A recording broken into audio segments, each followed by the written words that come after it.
Members of the Central Committee, Rolando Wilson, Vito Charles,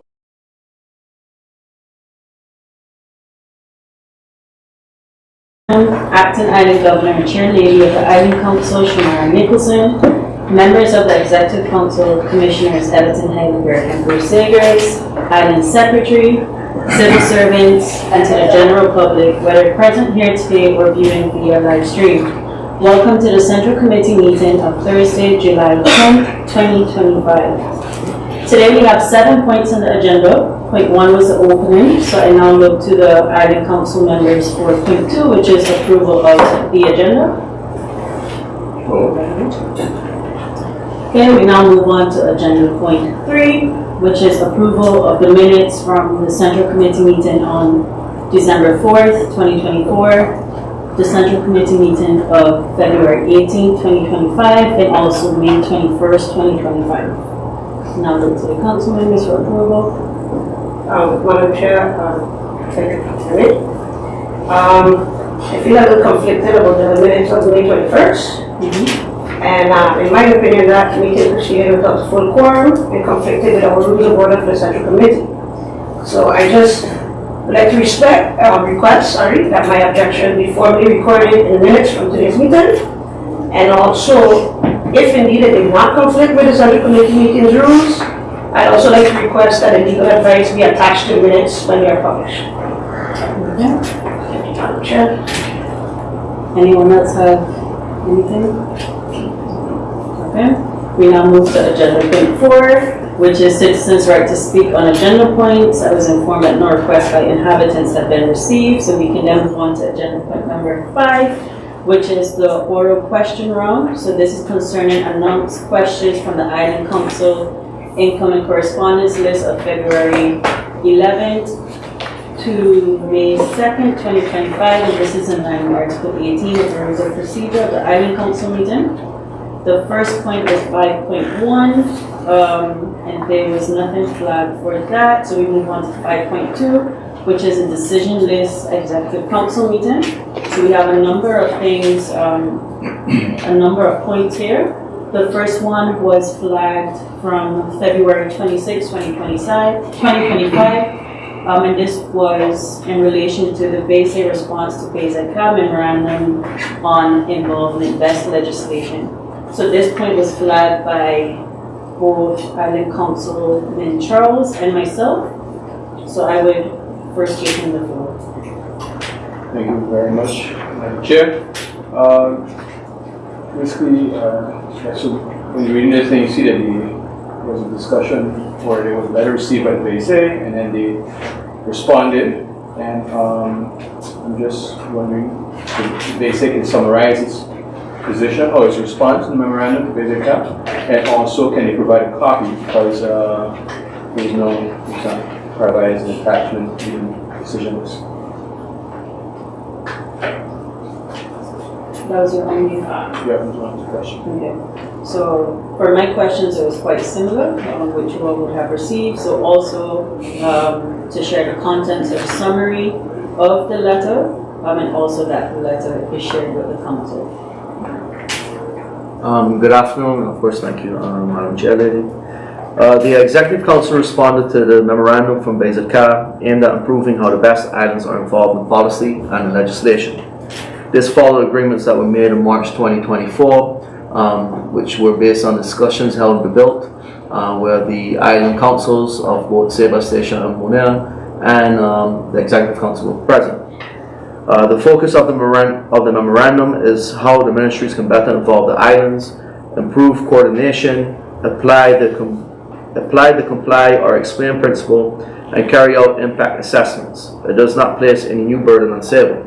It goes in a lot of detail with how the implementation of the WALBEST and the FinBEST and the suggested changes, and since then there's been significant discussions and also changes by the new state secretary, well, the former new state secretary.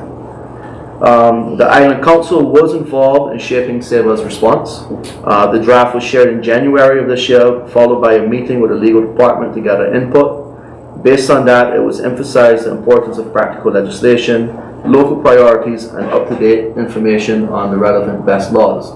And of course, this letter can again be shared with the council. I believe the council should have a copy of this. But I think in the greater part of the discussion, it should be made clear in the minutes that, you know, these are things, rather than just having like a title, to give a bit more details as to exactly what it entails, because the council was already involved in the preparation of this response. Okay, any follow-up questions from anyone? No?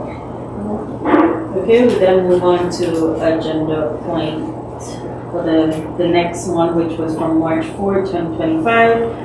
And this was concerning the Sabre Renovation Grant opening applications 2025.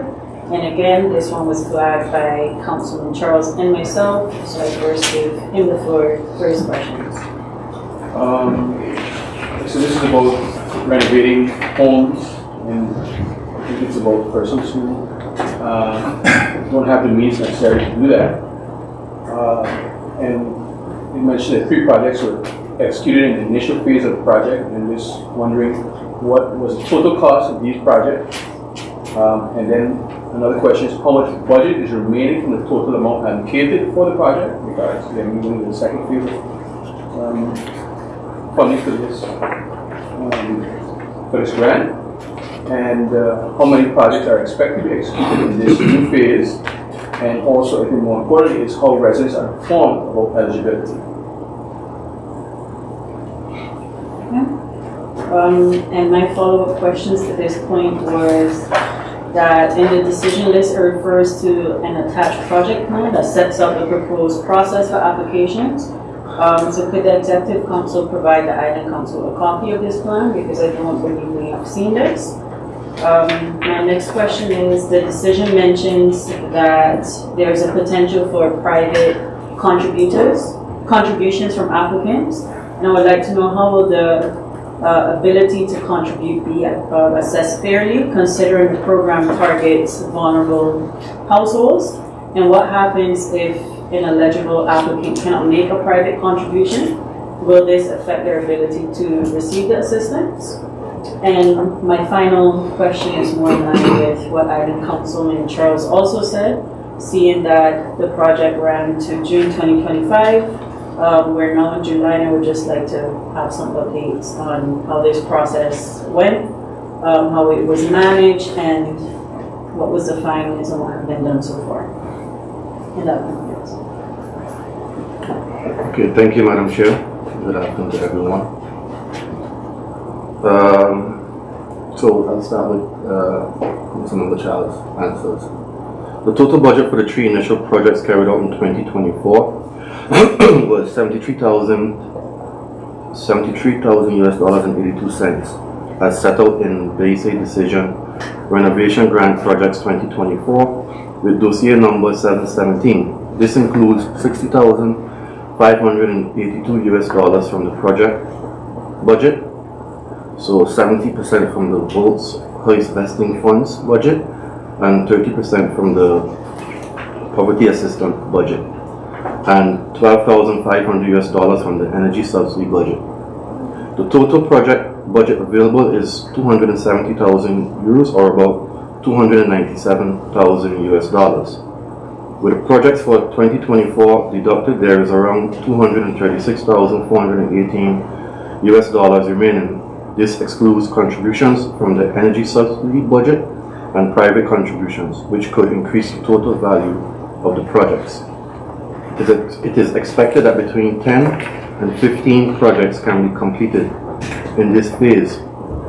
Residents were informed about eligibility through a poster that was created explaining the process for applying to the scheme. This was put up in notice boards across the island and posted on various social media channels. Social workers also approached residents who may be eligible or in need of support. Residents were able to apply online through an online form, walk into the Community Development and Culture Department, or contact through a social worker for assistance.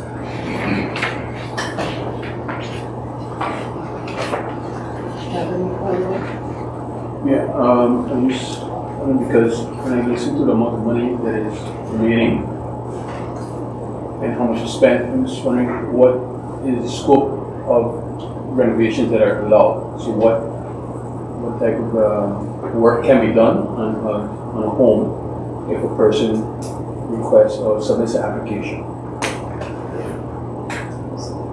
Commissioner, I think that one would then also be answered when the plan is shared, because we hadn't gotten the plan. There probably might be two questions altogether. Yeah, okay. And then coming to the questions that were sent in by Councilmember Peterson. Yes, a copy of the plan will be shared for review with the council. And I will just continue to answer all the questions in order. Projects are being prioritized based on the severity of the works in combination with the income and personal situation of the applicant. Their ability to make a personal contribution does not affect their ability to receive assistance. In practice, for the majority of projects so far, the applicants have not been able to contribute financially, as they are in the high priority group due to personal income circumstances and in connection to that have poor living conditions. Private contributions will only be sought if after review of the financial background of the applicant, if it is deemed suitable to ask for a private contribution. For instance, when the applicant is in the higher range of the income threshold, has some savings, or is able to put some money aside towards the works, the private contribution will then be negotiated with the applicant. In some cases, the applicant themselves offers to make a contribution, for instance, by arranging to pay for labor while public entity provides the materials. Sometimes the applicant is carrying out other works to the home, while the support focuses on essential repairs to make the home safe, livable and accessible. It is then often not appropriate to ask for an additional financial contribution. If it is already clear from the income checks that the applicant is not able to contribute, this will not be brought up with the applicant, and the works will be carried out in full from the budget if they are deemed necessary. The ambition was for the project to run until June, but several projects are still running. This is a higher number of applications was received than expected, of which several with priority to be completed before the peak of the hurricane season. So this was like the persons that had issues with roofing repairs. A full evaluation will be prepared after the summer when all works from this round have been completed. The evaluation will review elements as the steps taken, effectiveness of communication, delivery capacity, funds spent, types of works, overview of contractors engaged, and a summary of the types of applicants. The aim is to take lessons to prepare for a new round of renovation projects for 2026, if there is sufficient room in the budget. The expectation is that the evaluation will be completed in the third quarter of 2025, and then it can be shared with the Island Council. Okay, for me, it's clear. Thanks for giving the clarification, and I look forward to the council receiving the plan. Does anyone else have any other questions? No? Yeah, I was just curious about the eligibility. Who sets the criteria and what is it based on? Just curious about that. The process to be eligible. This is carried out with the social workers. So the individuals go to the social workers, and there they sit and talk with them. But the criteria itself It's so also what set makes a person eligible to get this funding? the criteria. Yeah. This is carried out with social workers and with the involvement of national development and planning. And the social workers know the clients. But you should have a criteria set up with anything. So again, I think these questions will be answered when we receive the The plan. plan. Yeah, because in the basic decision also refers to the plan, and that would also have the criteria and all those things. But again, we have not received the plan, so I think when we do, it will answer these questions. And one more question. What amount What's the maximum? When we was there, we had 5,000 up, 20 or so they won't get out of hand. So the question is there a limit on how much a person can receive for renovations? If there's a limit, not that I know of, but yeah, it's also based upon, what do you call it, an evaluation of what needs to be done. And then the individuals ask for a contribution from their behalf. Yeah. I mean, it's always open for the council, like you said, and then Just, I think, for me, it's not so much the limit, because I remember when they used to have the housing assistance program in the past, there was a limit, and then there was always discussion, because prices rise, costs rise, material costs, all those things increase. So I think it's more about making sure that how you not take advantage of the system, and putting checks and balances in place for that. Well, to be honest with you, the first set of projects that was taken care of actually date back a number of years. They are post Irma years. And those individuals never got assistance with the roofs. And those roofs possess a threat to the public at the moment in the communities where they are located. And those are the homes that they are assisting individuals with. So there was a list of individuals that fit the description to get assistance right away.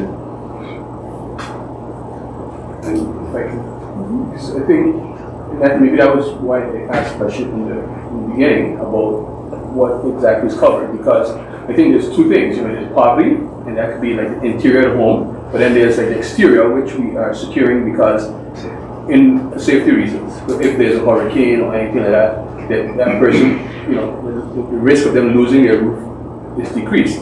I think maybe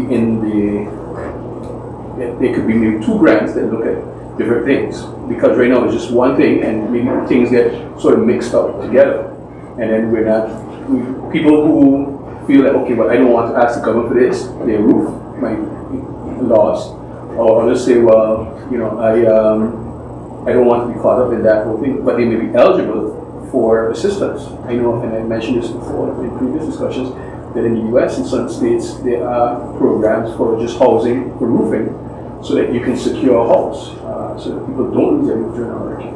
I think that's something we also need, roof and also shutters and so on. So I think that's also something we need to maybe establish within a certain criteria. Okay, to conclude on this point, because I think there's still a lot of questions. Thank you, Madam Chair. I just wanted to add to what you said about for the executive chair to plan with Idaho Council. I think it would also be great if it was also shared with the public, because these are the questions that they have, and then at least they have the information.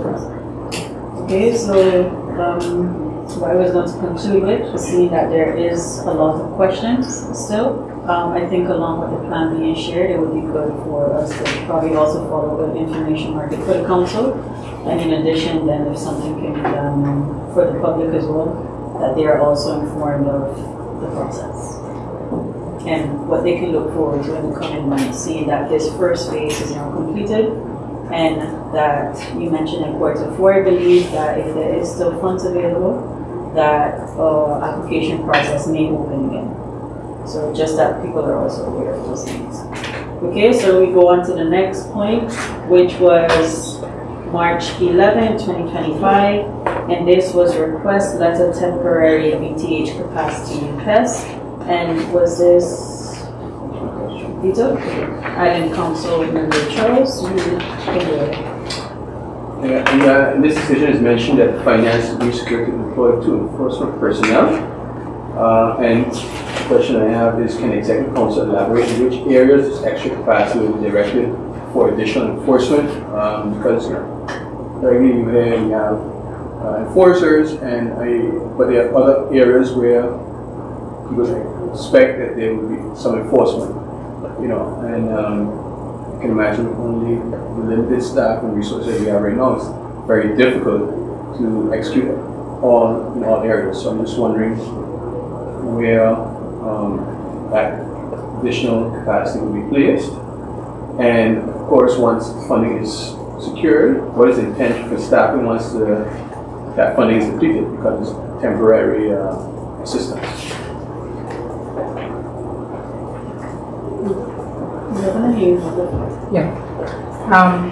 In answering the question, strengthening oversight for a better SABA, the public entity SABA is committed to improving all permits, inspections, and enforcement known as VTH tasks are handled across key areas such as construction, nature, and environment. This effort follows a recommendation made in 2023 report by Human Environment and Transport Inspectorate, ILT, which highlighted that the best islands need to strengthen performance in these areas. Request for resources. To carry out this responsibility effectively, PES needed additional staff in January 2025. We formally requested structural funding from the Ministry of Infrastructure and Water staff to hire 4 new employees focused on permitting, inspection, and enforcement. Ongoing discussion with the ministry. At this time, the ministry has not approved the request. E&W first wants to decide whether these tasks could eventually be assigned to a new regional agency. Omgevingsdienst Caribisch Nederland, Caribbean Netherlands Environment Agency, which is still under discussion.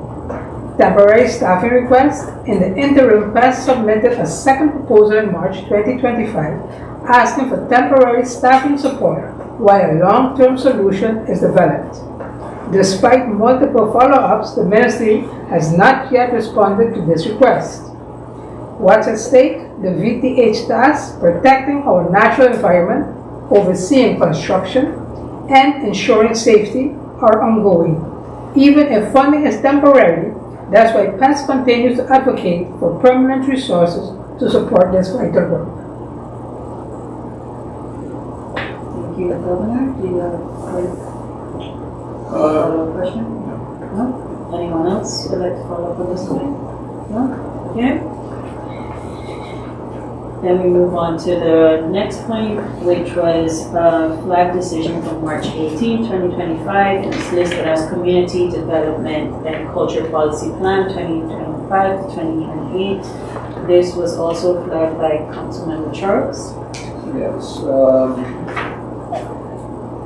So in the basic decision list, it's mentioned that the policy plan is a requirement or line state package, so it's good to see that there's a foundation for policy.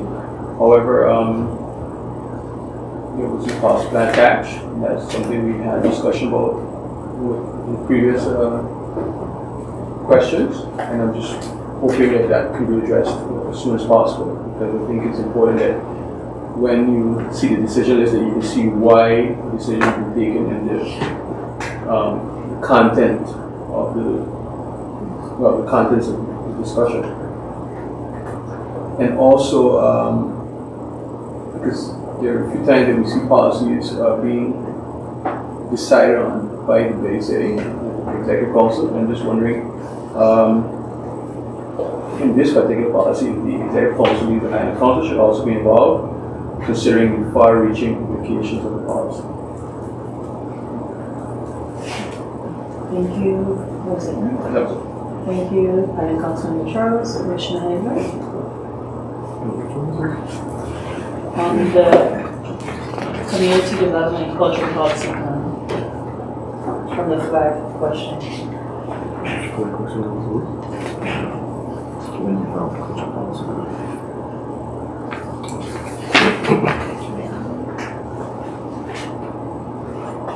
Okay, the question was, would it be possible to receive a copy of the policy plan, right? The final draft will be shared with the Island Council when it's available. And the Island Council should be involved in a policy that has far-reaching implications for the island and the community. In the case of the Community Development and Culture Policy Plan, the Island Council was engaged for their input in an information market session, as it does have far-reaching implications.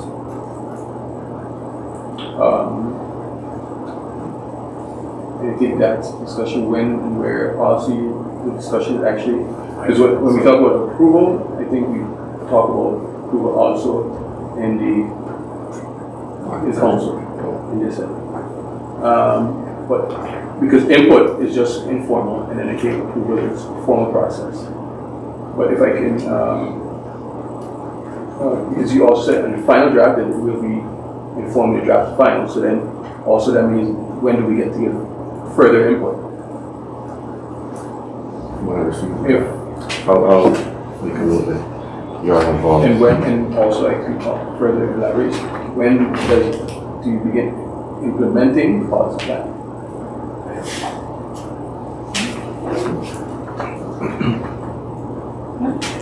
And for this one, Madam Chair. Mhm. Really through the commission, I'm getting a little confused there, but we had a policy plan.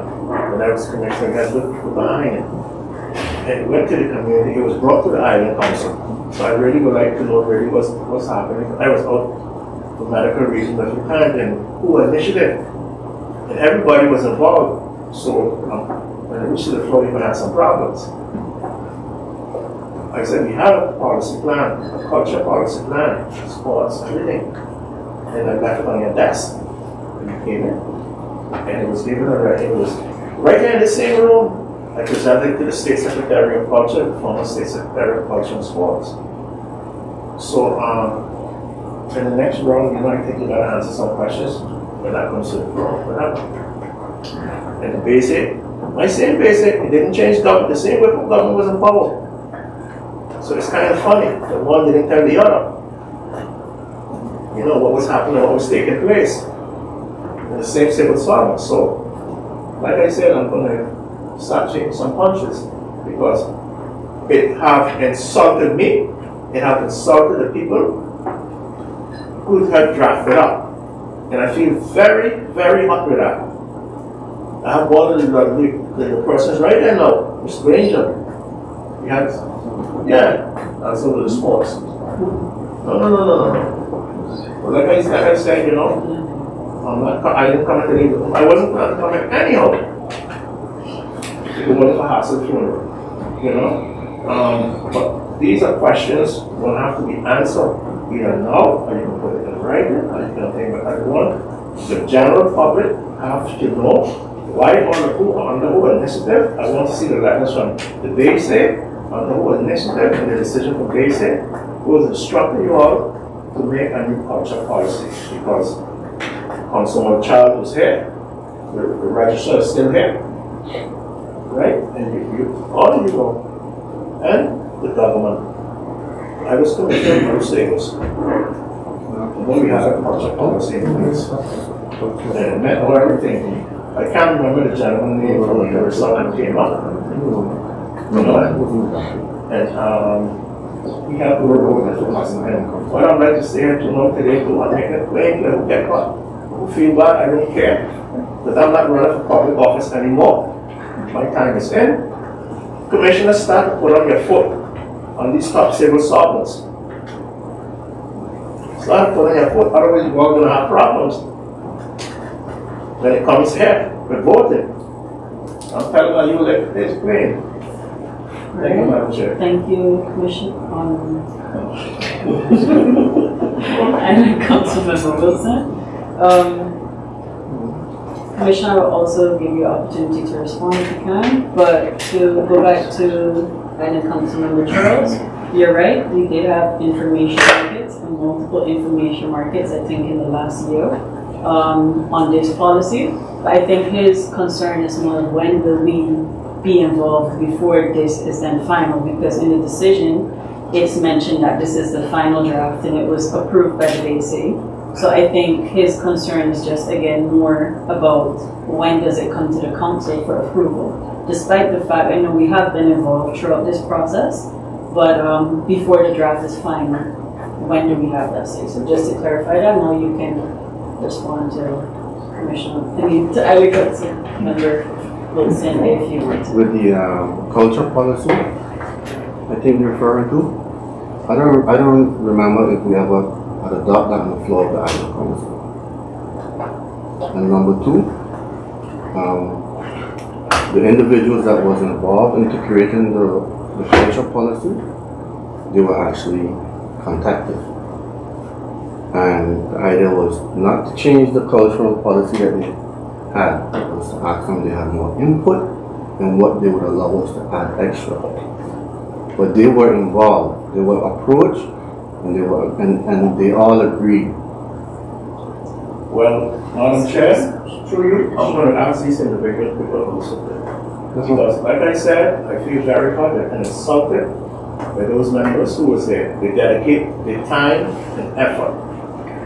You know, and I'm coming from an argument in the court today. We are not 8,000 or 9,000 miles away. You could just pick up the phone and say this is like this and this is the thing. But like again, I told you, I said one of these days, the government is going to get a surprise. You know? Okay. Alright, so anyone else have any follow-up questions? No? Okay, so we conclude this point. The next point was February 11, 2025, livestock control, 2025 to 2026. This was Island Council members. Matthew? Yeah.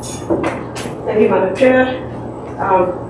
In that particular BCA decision, it's speaking about the next phase for the livestock control project and specifically communications.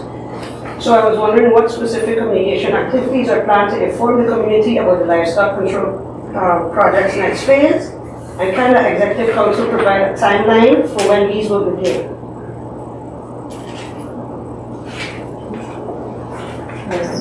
Thank you, Councilmember Matthew. Okay, thank you for the question. The livestock control project is actually moving towards its final stages. You know, there have been, I would say, pretty regular reports via Facebook and WhatsApp messages to inform the public about what's going on when the invasive species hunters are coming in. There's actually a small group here right now. However, we can see that how there's, you know, for sure a lot less boats on the island. There are still some left, but in very remote locations. And the invasive species hunters also target the green iguanas when identified because they are invasive to the islands. There is a group expected to return to the island towards the end of the year, and that would probably be the last planned visit. Any subsequent visits would be on a need-by-need case. You know, if it's needed, they will be brought in. But we will continue to update the public via the regular channels, being Facebook and WhatsApp.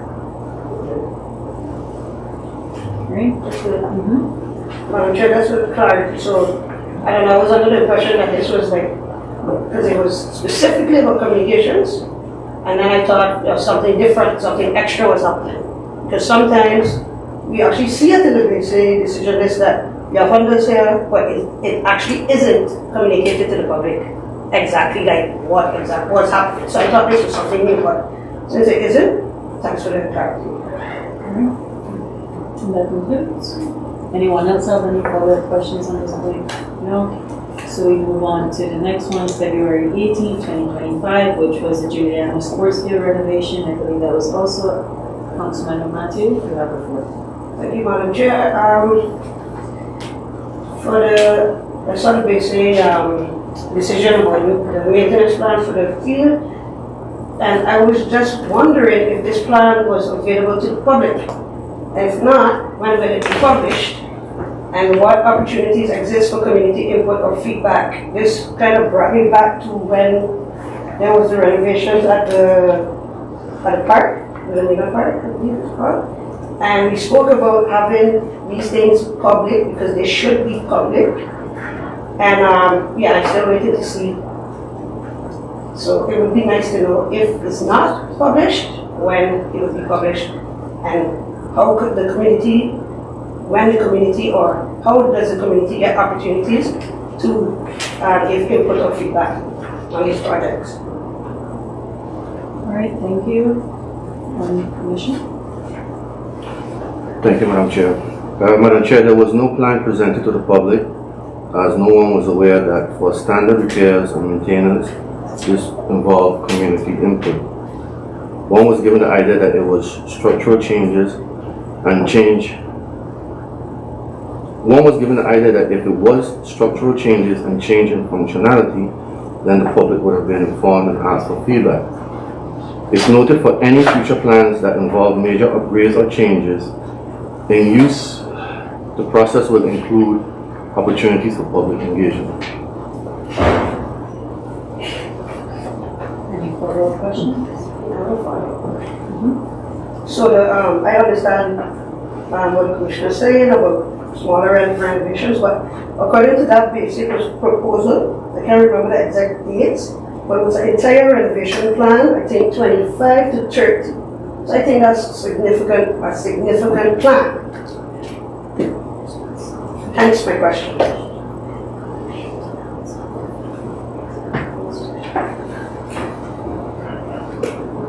Commissioner? 25 to 30 upgrades? I think that I could look for the decision right now.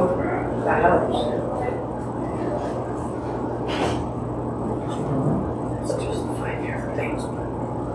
It's based on the 5-year maintenance plan.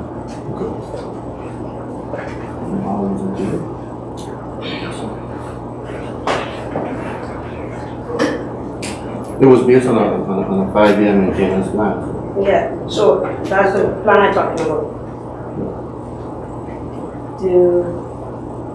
Which was just like minor repairs, so like electrical works, changing of the sinks,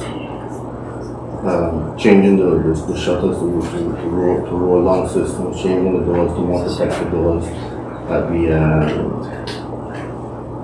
bar and the kitchen area, and in the bathroom, like changing sinks, toilets, bathroom doors.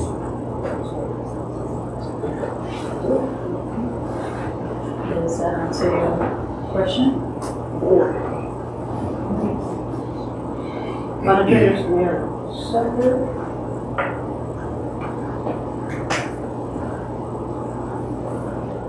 So it says that to achieve the goals, one of the priorities in 2025 is to continue maintaining and upgrading our sporting facilities on the island. To continue to achieve these goals in collaboration with infrastructure and spatial development team, we have created a maintenance plan 2023, to 2050. Within this plan, this year, there are several renovations slated to be completed on the Juliana Sports Field. So I'm not basing on what's happening now, I'm basing on the full plan. And I think that should be something that is public. And that's about what? 20 years, a 20-year plan? So, to just repeat your question, it's about when will the plan be made public? Yeah. So that's the question.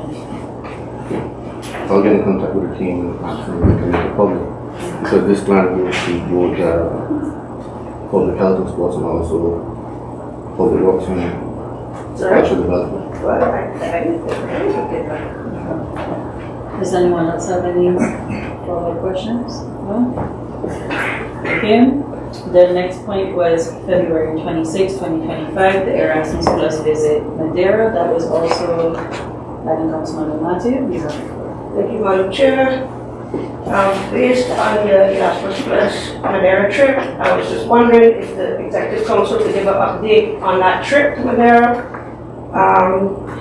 The proposal spoke about the persons that went to the visit, that they would visit local and government agencies. So I'm wondering which local and government agencies they visited, if there were any follow-up discussions since they came back, what ideas were brought back to SABRE, and will a summary be shared soon with the public and by extension council. Thank you. Commissioner, you have the floor. Sure. Thank you for the question. What's interesting about Madeira and Ceiba is that they share, similar types of environment. Two main government agencies that were visited were the Forest Management and Biodiversity Directorate, and also the Regional Directorate. Topics that were discussed included erosion control, forestry and protection of key species, as well as fisheries management, agriculture and monitoring of marine invasive species. Madeira shares many geographic and environmental similarities with Ceiba, so the exchange was valuable. Possibilities for future Erasmus Plus and life-funded collaborations were also explored. And of course, we will request a more detailed summary, and that will be shared with the council. Any follow-up questions? No. Any follow-up questions for anyone else? Okay, we then move on to the next point, which was April 8th, 2025, exemption 812 Black Rocks Harbor project. And Councilmember Matthew, you have the floor. Thank you, Madam Chair. On this topic, I have a couple of questions. So how many non-local workers are expected to be brought in under the exemption, and what housing arrangements have been made to accommodate them? What specific conditions were attached to the fast track exemption process approved by IND and SFA, and how will they be monitored? How will the public entity ensure community awareness and involvement given the scale of this exemption? Has the contractor publicly advertised for local labor? And can the Executive Council confirm how many local workers or subcontractors are expected to be involved in the project? Will all imported workers undergo the standard screening process for good conduct and medical clearance before arrival? And who is responsible for overseeing this process? Can the Executive Council confirm whether a container village is being planned? And if so, what location and community impact assessments have been made? Have supermarkets, restaurants, and other suppliers been consulted to prepare for the increased demand during the project period? What emergency health protocols are in place in case of accidents or illness among imported workers? And have these been discussed with local health officials? Will imported workers be registered with ZDSAN or another health provider? And what coverage will they receive while on the island? What policies are in place to prevent unauthorized residency or employment after the project ends? And how will IFD and SFA monitor this? Is there any policy regarding workers bringing family members? And has the Executive Council assessed the potential impact on housing, education, and public services? And lastly, has CAPSAN been consulted regarding the expected increase in population and workload, and what support will be provided to law enforcement during this project? Thank you. Commissioner Zayas. Thank you. I will try to answer as much as I can based on the order of the questions as they were presented. With regards to the number of workers, the contractor has indicated that he estimates anywhere between 125 to 140 workers would be needed for the project. It's difficult to say how many will actually be at any given point, because workers will be brought in as needed based on how the progress of the project is actually going. So there won't be a need, for example, for every worker to be on the island all at once. It all depends on the different phases of the project. With regards to the housing arrangements, indeed there is a container storage, not container storage, but a container type housing facility that will be built in the area known as the Cattle Plantation. To ensure that the safety of this camp is at a higher standard, a building permit would have to be requested. I believe it has been requested, and certain criteria will have to be met before a building permit is given for this camp to be created. With regards to the fast track exemption, what this essentially means is that the contractor won't have to advertise all of the positions for the requested period of time, which I believe is something like 5 weeks. However, what this does not mean is that it just becomes a free-for-all that they can just bring in anybody. All of the same requirements have to be met, police records, you name it. All of that will still have to be provided before a work permit is granted. It just means that the advertising period isn't there, especially for workers that are not available here on Sable. Again, about community awareness and involvement given the scale of the exemption.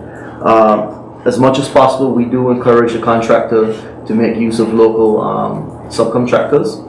But there are a few realities that there is a lot of work that's currently ongoing and will be ongoing during the execution phase of the project. We do know that the contractor has been speaking to several of the contractors on the island to see, what can be offered in labor and equipment. So I do believe, in the end, it's cheaper for them to use what's here already, and as much as possible, I do think that they will make use of the resources that are available on island. But of course, I cannot speak for the contractor. But there is already engagement, with the community from the contractor. With regards to how many local workers or subcontractors, I believe it's a bit premature to give a number onto this, but this is something that can be shared once we get more information. With regard to the standard screening process for good conduct and medical clearance, they still have to meet the criteria that's already established by law that every other company has to follow when bringing in workers to the island. There's the fast track program doesn't mean that all of a sudden these standard requirements are just pushed aside. They have to reach, what's expected of every other company on the island. With regards to the container village, yes, indeed, that is part of the plan. I mentioned that earlier. They have an agreement with the cattle plantation owners, and a building permit request has been submitted, and before that can start, that has to be granted. In short, assuming that they meet the criteria.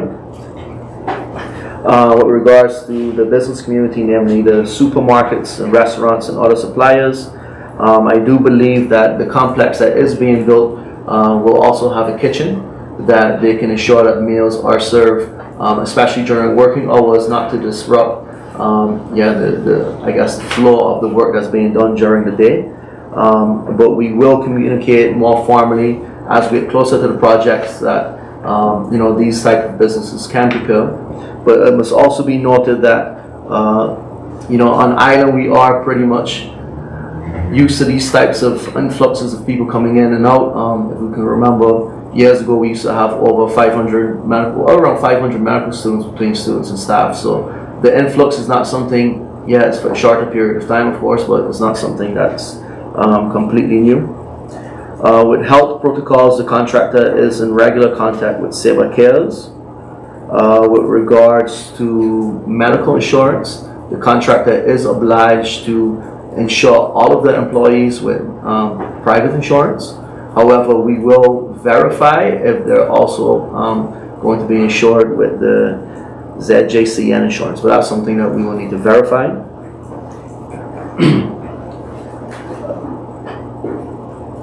With regards to the unauthorized residency or employment after the project ends, in the contract it states that once the project is finished, the contract workers have to leave. This is also a requirement for the fast track program. So there's multiple guidelines that ensure that these people just don't stay on island. Also, with regards to bringing family members, the contractor has indicated before that only 3 to 5 members of the more management level team may bring in a partner. However, the actual workers, especially because it's for such a short period of time, it is not expected that any of the workers will bring in family members. So the impact on educational facilities, for example, should be minimal. And with regards to the KPCN and their involvement, there are regular meetings held with emergency and security partners. I believe that's held monthly, and the harbor project is brought up rather frequently, and it's also being discussed multiple times in the 3 group meetings to ensure that everybody is on the same page and is aware about not only the project, but especially the number of workers that will be anticipated during the implementation phase. That concludes. Thank you, Commissioner Zegers. Councilman Matthew, do you have follow-up questions? Thank you, Madam Chair. I don't really have a follow-up. I just want to thank the Commissioner for elaborate answers, because I think he is also aware that that is a big concern in the community. So I think it was good that he answered pretty much all the questions, and I think the community could be a little bit more at ease. So thank you. Any more follow-up questions? No? I just want to say I was pleasantly surprised by the extent to which there's a lot of planning going into that and managing the immigration process. I think this should be commended. Yeah, it's very extensive. Yeah. And, you know, the planning had started well before the project was even awarded. So, you know, already it was on the agenda that, you know, this project was something that was upcoming. We expected that, you know, it would require bringing in several persons to the island.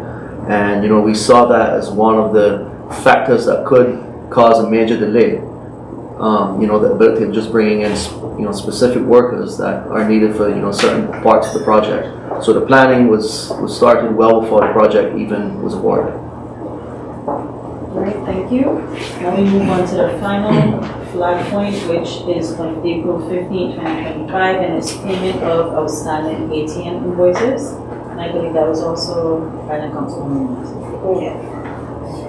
Thank you, Madam Chair. Yeah, I thought that was interesting to see that we had a, decision approving payment of outstanding invoices for ATM, especially since it's always down.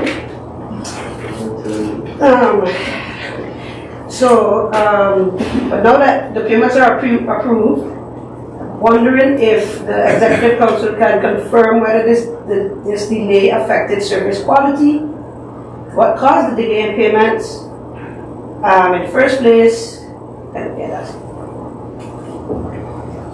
Commissioner Davis? Well, just to make a general statement about this, I think, you know, the way that MCB or WIB in the past has operated the ATM machine, you know, the same way they do a lot of operations with even submitting invoices. And I'll give a few examples. The invoice for 2022 was only received on April 8, 2024. Invoice for 2023 in October 2024. As of today, nothing yet for 2025. So, you know, any outstanding balance or, you know, whatever have you is, of course, by no means a fault of the government or the finance department. Invoices come in, they get paid, there's budgets for that, there's money available. You know, it's not like years ago when you cherry picked who got paid and who didn't get paid. When an invoice comes in, it's being budgeted, that gets processed accordingly. I think we all are aware about, you know, the status of banking in general on the island. That's why, you know, we all welcome the news of ING coming in, and also, you know, the establishment of new ATM machines, 4 to be exact, which should be installed before the end of the year. I believe it's even planned for later on in the third quarter of this year. But, you know, together with the Dutch National Bank, not just the SEBA initiative, but even with the DNB, you know, discussions have and continue to be held with MCB, you know, trying to hold them accountable for the poor quality of service that is rendered to the people of SEBA. Not just with the functionality of the ATM machine, but banking in general, the ability to open bank accounts. So I just want to make clear that the outstanding payments, I don't believe is in any way connected to the lack of functioning of the ATM machine. This is more so, I believe, their ability or willingness to even provide SEBA basic service.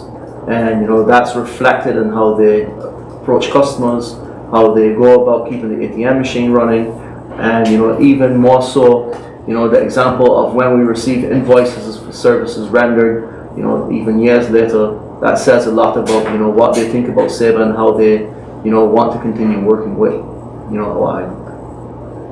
Thank you, Commissioner Zegers. Do you have any follow-up questions? Yes, thank you, Madam Chair. Thank you, Commissioner Zegers. I just wanted to say that it's good that you cleared that up, because, as you know, the basic decision lists are public. So if somebody on the street reads that we have outstanding payments, that's the first thing they would think. And that's the reason why I asked the question. So, based on your reaction, I'm just wondering, what steps are we actually taking to ensure we receive the level of service we're praying for? Because, I mean, on the other hand, I understand the invoices coming late, and I understand how MCB operates. I understand it very well. But how are we holding them accountable, because we're still paying them? No. You know, like, what's the conversations in the negotiations? I assume we have a formal agreement with MCB/WIB. So just... Yeah, very good question. and to this date we haven't been able to hold them accountable. I'm just being very honest about it. It's not a public secret that the Dutch National Bank in SEBA has been quite critical about the functioning of MCB or WIB, and yeah, there is a contract that the government basically pays them an amount to keep the ATM machine here on island. There's always excuses as to why the ATM is down. I think moving forward, I do believe that things will improve, and it won't improve with MCB. It is what it is. Here we are in July, and already I believe the plan date is October for the first ATM machine and the new structure to be operational. But yeah, again, together with the DNB, I believe that's a strong partner to have, not just the DNB but also the Ministry of Finance. We can continue to put pressure onto MCB.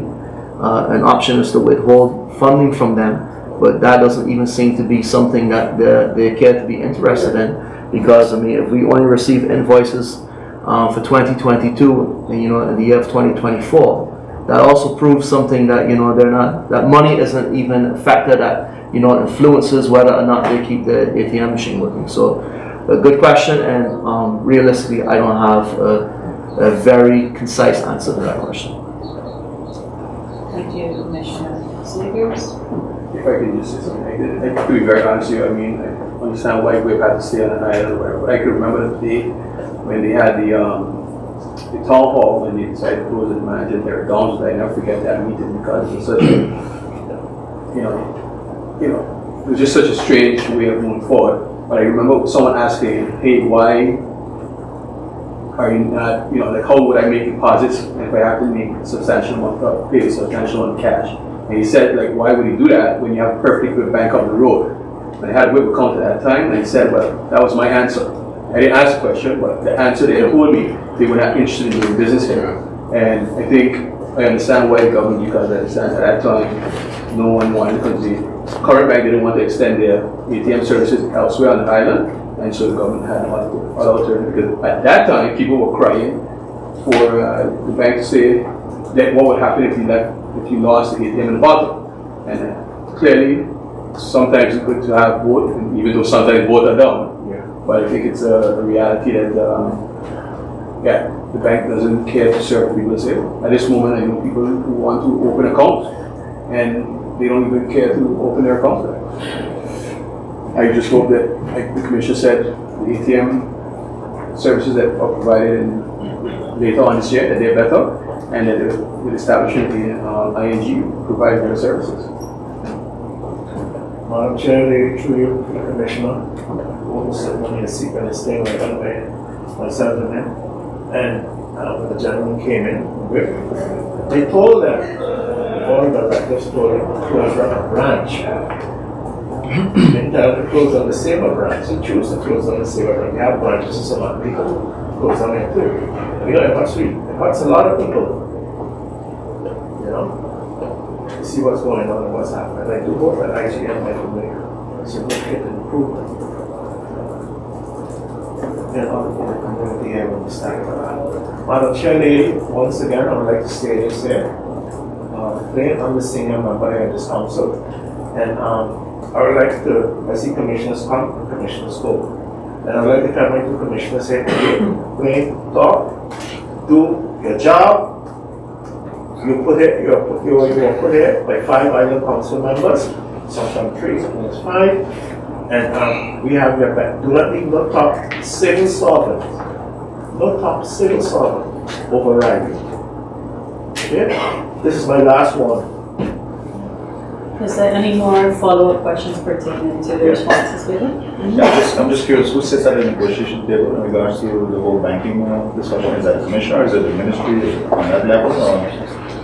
Well, the initial discussions with ING, for example, that was between the DNB, the Ministry of Finance, and the bank. With the MCB, who has those discussions? We're a bit involved, the local government's a bit involved, Okay. but it's more led by the controlling body, which is the Dutch National Bank. Right. Okay. That concludes the flag questions? And now we move on to agenda point 6, which is the Island Council Proposal 2025.8 Year Report 2024. I will now give the floor to Commissioner Zegers to present the report. Thank you, Chair Lady.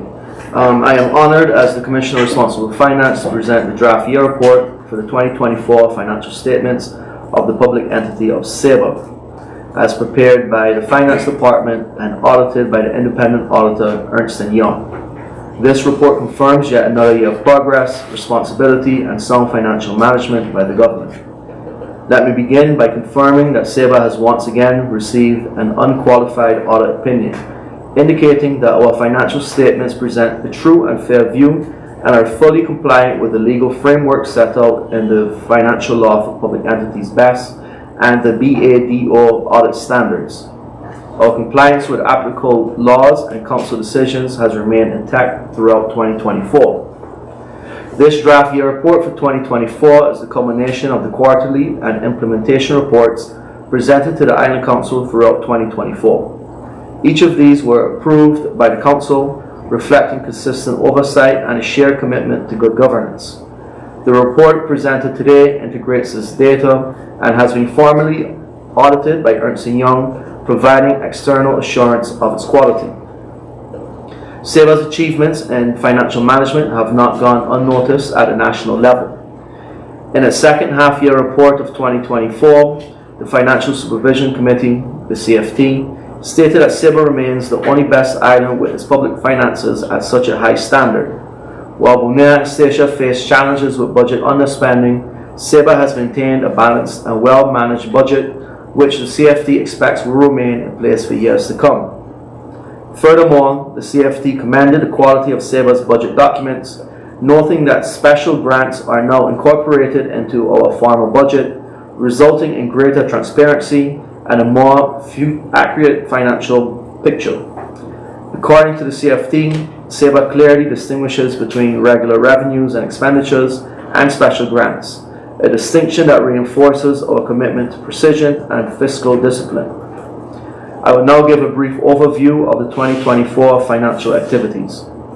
The year 2024 has been marked by significant financial activity, both in terms of income generation and strategic expenditure. Our total income amounted to $43.9 million, broken down as follows: $1.3 million from local levies and fees, $26.8 million from the free allowance of the vrije uitkering, $15.8 million from special purpose grants. On the expenditure side, $43.8 million was spent primarily across the following sectors: $8.8 million for general administration, $5.4 million for traffic, transport, and water management, $4 million for economic affairs, with major contributions to the EU Sustainable and Resilient Energy Project, $4.8 million for social services and social work, $6.9 million for public health, waste management and environmental policies, $8.2 million for financing and general coverage funds. This activity reflects a well-managed balance between operational costs and strategic investment, producing a year-end surplus of $1.1 million US. As for the surplus, the Executive Council has proposed to the Island Council the following appropriation of the USD 1.1 million. $166,000 received early in 2025 from BEZACA for the strengthening of the Island Council, to be reserved for its intended purpose, as these funds were received too late for a 2024 budget amendment. $495,000 to be earmarked for the final repayment of the interest-free loan due in 2026, thereby creating more budgetary flexibility for the fiscal year of 2026, and a remaining balance of $480,000 to be added to the General Reserve, which supports the advice and recommendations of the CFT. Budget sustainability remains a key focus area. While SABA's total budget has grown significantly, driven by a higher free allowance and special purpose grants, many of these funds are earmarked and project specific. This means we must avoid dependency on incidental grants and instead pursue structural surpluses that allow us to prepare for long-term maintenance and replacement of public assets. Both councils should also continue to lobby for structural initiatives to be financed with structural funding rather than incidental sources. There also remain significant budgetary gaps for structural maintenance, as supported by recent research on the physical infrastructure of the Best Islands. As part of the auditor's role, they also point out risk and assign them priority levels. They analyze whether there have been improvements or if further focus is needed in certain areas. During the audit, the following improvements were noted. Cash and bank reconciliation procedures have been fully corrected and internal controls enhanced. Internal control functions were strengthened, ensuring monthly checks and audit readiness. The IBAB system has digitalized the authorization process for basic proposals. This also ensures that all proposals are first filtered through the organization to receive the necessary advice before decision making. Revenue recognition and levy collection processes have improved, though further development is needed in debtor management and payroll reconciliation. We're also making strides in IT governance and cybersecurity. The merger of the ICT department, CIO office, and archives is underway, and several enhancements from password policies to data recovery plans are being rolled out with expert support and government collaboration. The auditor has also pointed out areas where continued focus is needed. Some examples are as follows. Payroll reconciliation. Discrepancies between the payroll records and the financial administration remain unresolved. Although not material, these gaps reflect underlying weaknesses in internal coordination and pose risk to financial accuracy. The consultant has been engaged to help address this in 2025. Debt collection and revenue completeness. Outstanding receivables for local levies remain high. Progress has been made during the last year, but this continues to be a focus area where more attention is necessary. Project oversight and financial controls.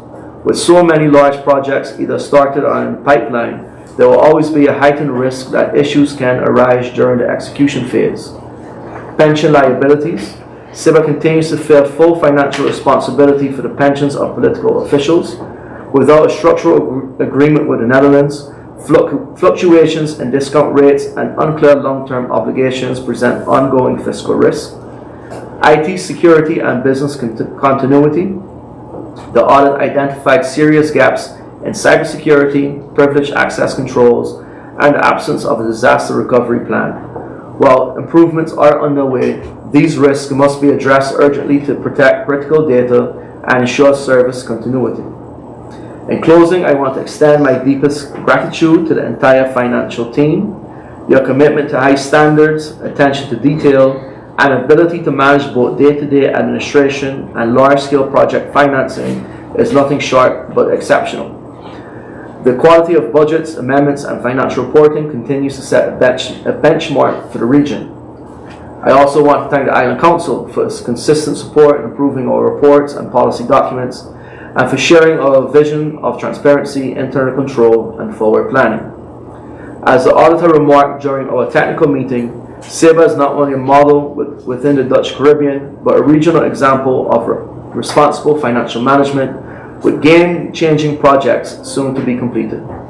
Yes, there will always be areas for growth and improvement, but we have demonstrated year after year a high level of maturity, stability, and trust that continues to strengthen our position within the Dutch government, the CFD, and our community.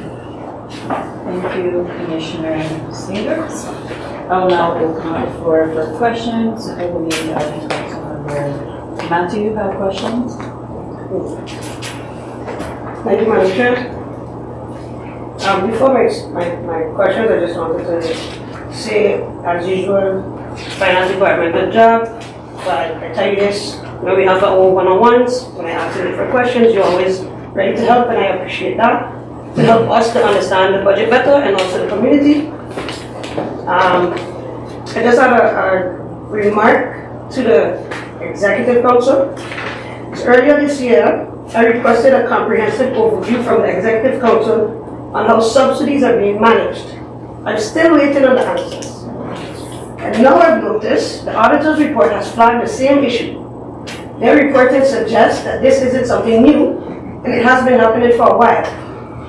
If we're giving out public money, we need to know where it's going, what it's achieving, and whether it's being used responsibly.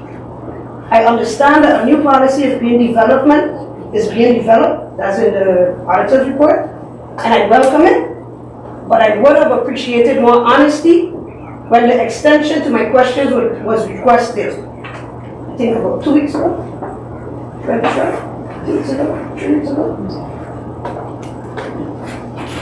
As an island council member, I simply want to make sure that we meet our legal obligations and we are doing right by the people of Sable. My questions. I noticed by several departments, the approved budgets, they have approved budgets but still showed major underspending. And I'm wondering what specific reasons the funds weren't used. And based on the auditor's report and just reading it, it might be that the planning isn't done properly, or maybe the monitoring of the projects isn't being done properly by the departments. And of course, everybody don't have the same knowledge. So I'm just wondering if it's a capacity issue, if it's something that maybe the finance department could offer services to some of the other department heads to help when they finalizing the budget, so it could be more realistic. Which projects funded by the EU or CN envelope were carried out in 2024, and what results came from them? And I mentioned this before, I mentioned it again. In the Island Council proposal, there are some sections marked not applicable. And that is the 5, so page 5.5, involvement of public and agencies, and approach and planning. I remember asking this before, I don't really remember getting an answer. I'm just wondering why we continue to do that, and if in the future we could correct this in reports, because I think it would be nice if we do have public involvement and have like the approach and planning put together with the budget. Thank you, Manager. Thank you, Island Councilmember Matthew. Commissioner Zegers. Thank you, Chair Lady. Before going into the questions, I want to say something about the request for information on the subsidies. I just got a brief update from the Island Secretary, and I have to agree that getting all of this information is extensive, and I do apologize that there is a delay in giving that information over to you. It's not because we're trying to withhold information, it's just that we want to give complete information. Second to that, I do believe that how there's growth to further professionalize institutions that do receive subsidies, and this is coming in support in the form of how to better structure boards and professionalize them to improve the governance. This is an initiative that's being done together with BZCAF, and should start in the coming periods. As for the questions with regards to the underspending, this is less so about capacity, but more so how projects are being booked. And I'll give a few examples. The Harbour project was actually booked under the Harbour budget, and that falls under, for example, the traffic and transport section of the budget. So because the Harbour project hasn't necessarily started or is in full swing, less money is being spent, so it shows that there is a huge amount of underspending. But as the project continues to progress, of course, those funds would get depleted. The same can be said, for example, for water.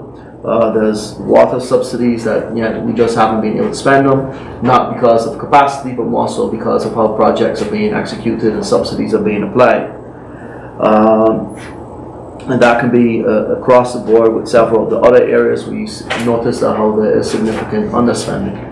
With regards to monitoring, whether there is sufficient capacity with the execution of ongoing initiatives, I believe the tools that were suggested for the how we monitor the implementation of the governing program, I do believe that how that's one way that we can look at it to ensure that deadlines that were proposed are being met. And I believe that once we see, or if we see that those deadlines aren't being met, that could be a key indicator to show that capacity can be a concern, or maybe there's too many initiatives within one department. So I do believe that, you know, that there are areas and ways that we can monitor progress and ensure that we have sufficient capacity where it's needed.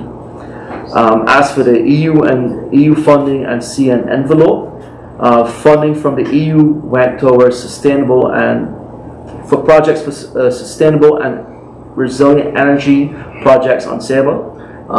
This funding is allocated for the new solar park that has been tendered, and the process of negotiating with a preferred contractor is still ongoing.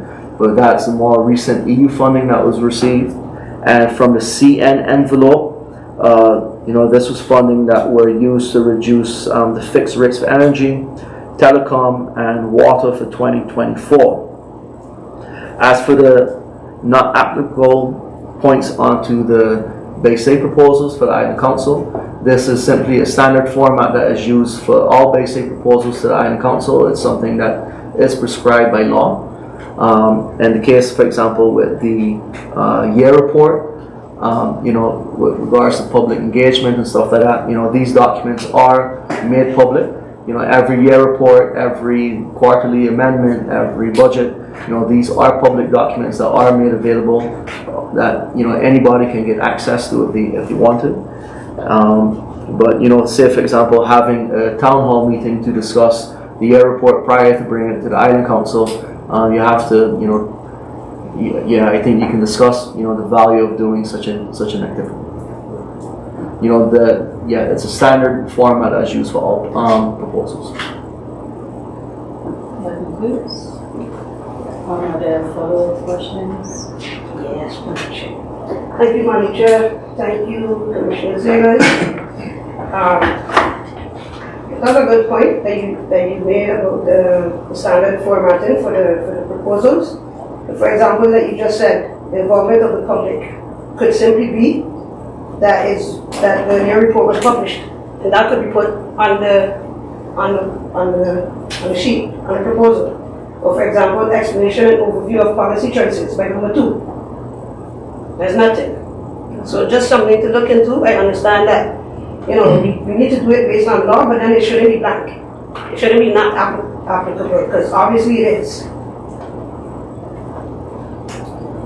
Thank you, Madam Chair. Any remarks? No? Okay. Anyone else have any follow-up questions? No? All right. So this concludes agenda point 6, and of course, as customary, I would like to ask if this can be a hammer piece for the Island Council meeting, or is further deliberation necessary? Okay. So the conclusion is that for the Island Council meeting, the agenda point of the year report 2024 will be a hammer piece. So this brings us to the last agenda point today. So we covered 7 agenda points.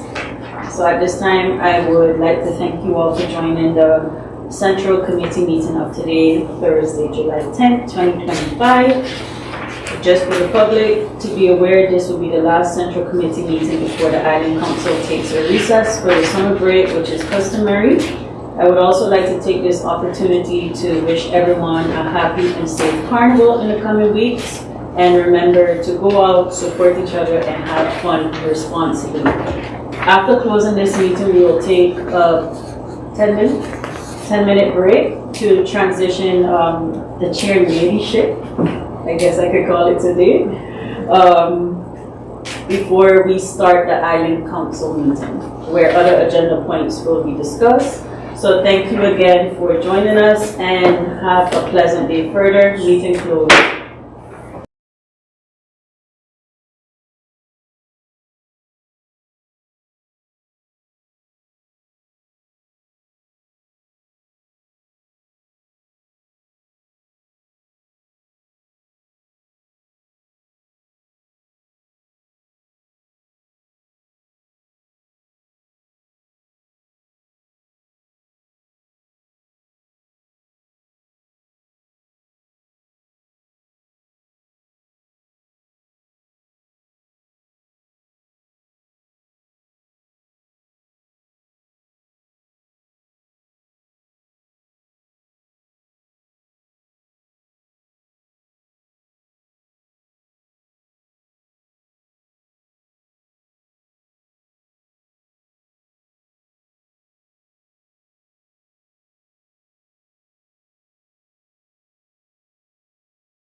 executive council members, civil servants, those in public and those following us via social media.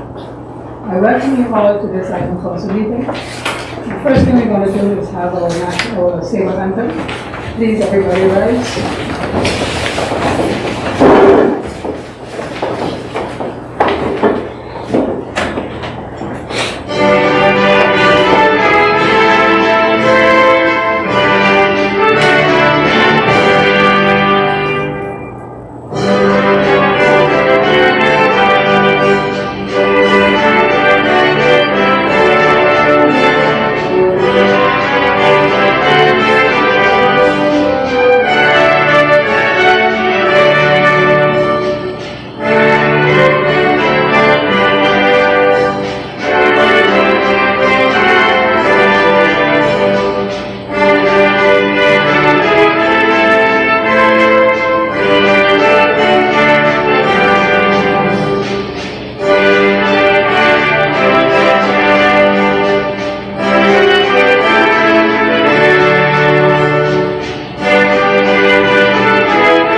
Please be seated.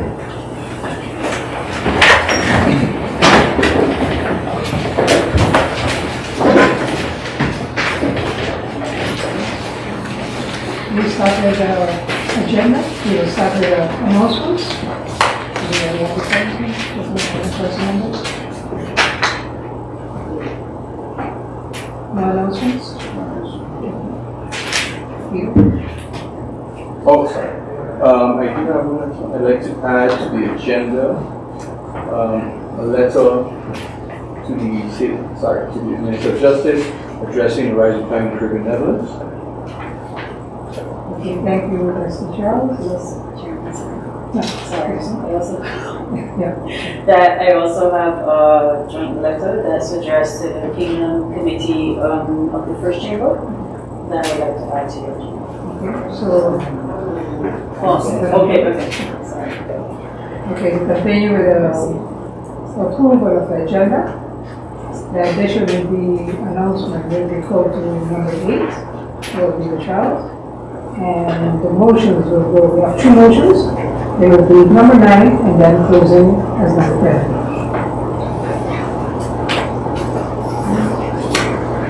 Number 2 will be approval of the agenda. Everybody is approved? Yeah. Number 3, approval of the minutes of the Island Council meeting on December the 4th, 2024. Any remarks, any statements? Agreed? On February the 20th, February 2025, minutes agreed? Yeah. And May 22nd, 2025, also agreed? Any remarks?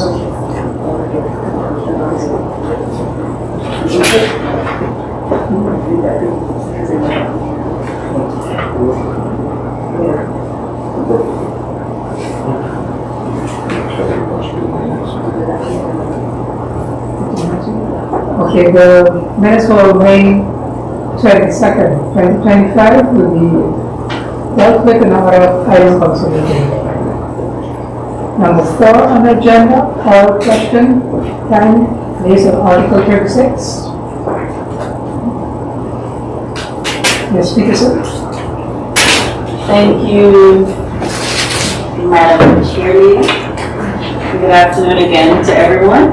So I just have one topic today that I would like to ask a few questions about, and it's pertaining to the gymnasium on St. John's.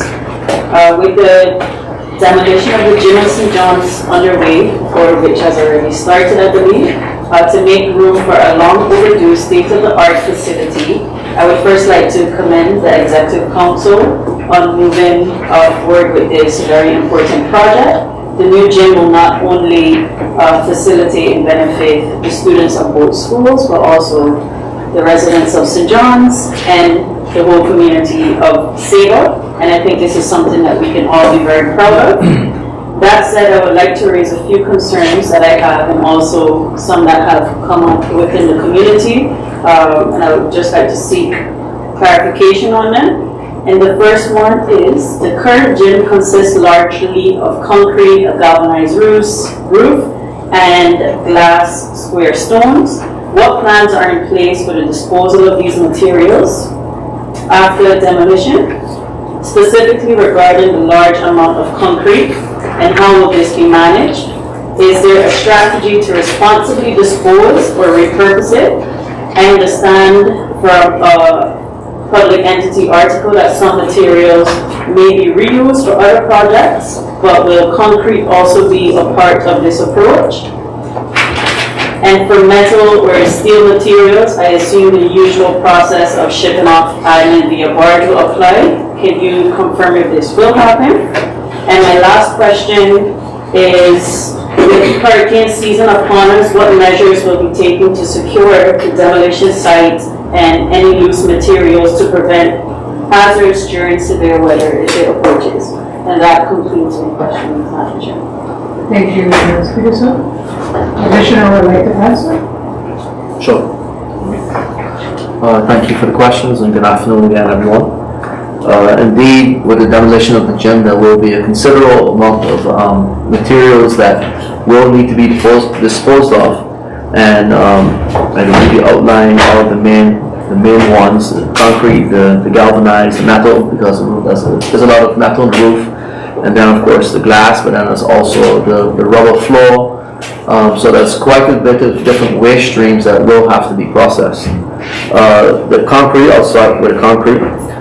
Initially, due to the shorter period of time, because the goal is to demolish the gym during the summer break, that makes the most sense. It's not as much of a distraction for the children when school starts, but then also from a safety perspective, that is done during the time when the gym is closed.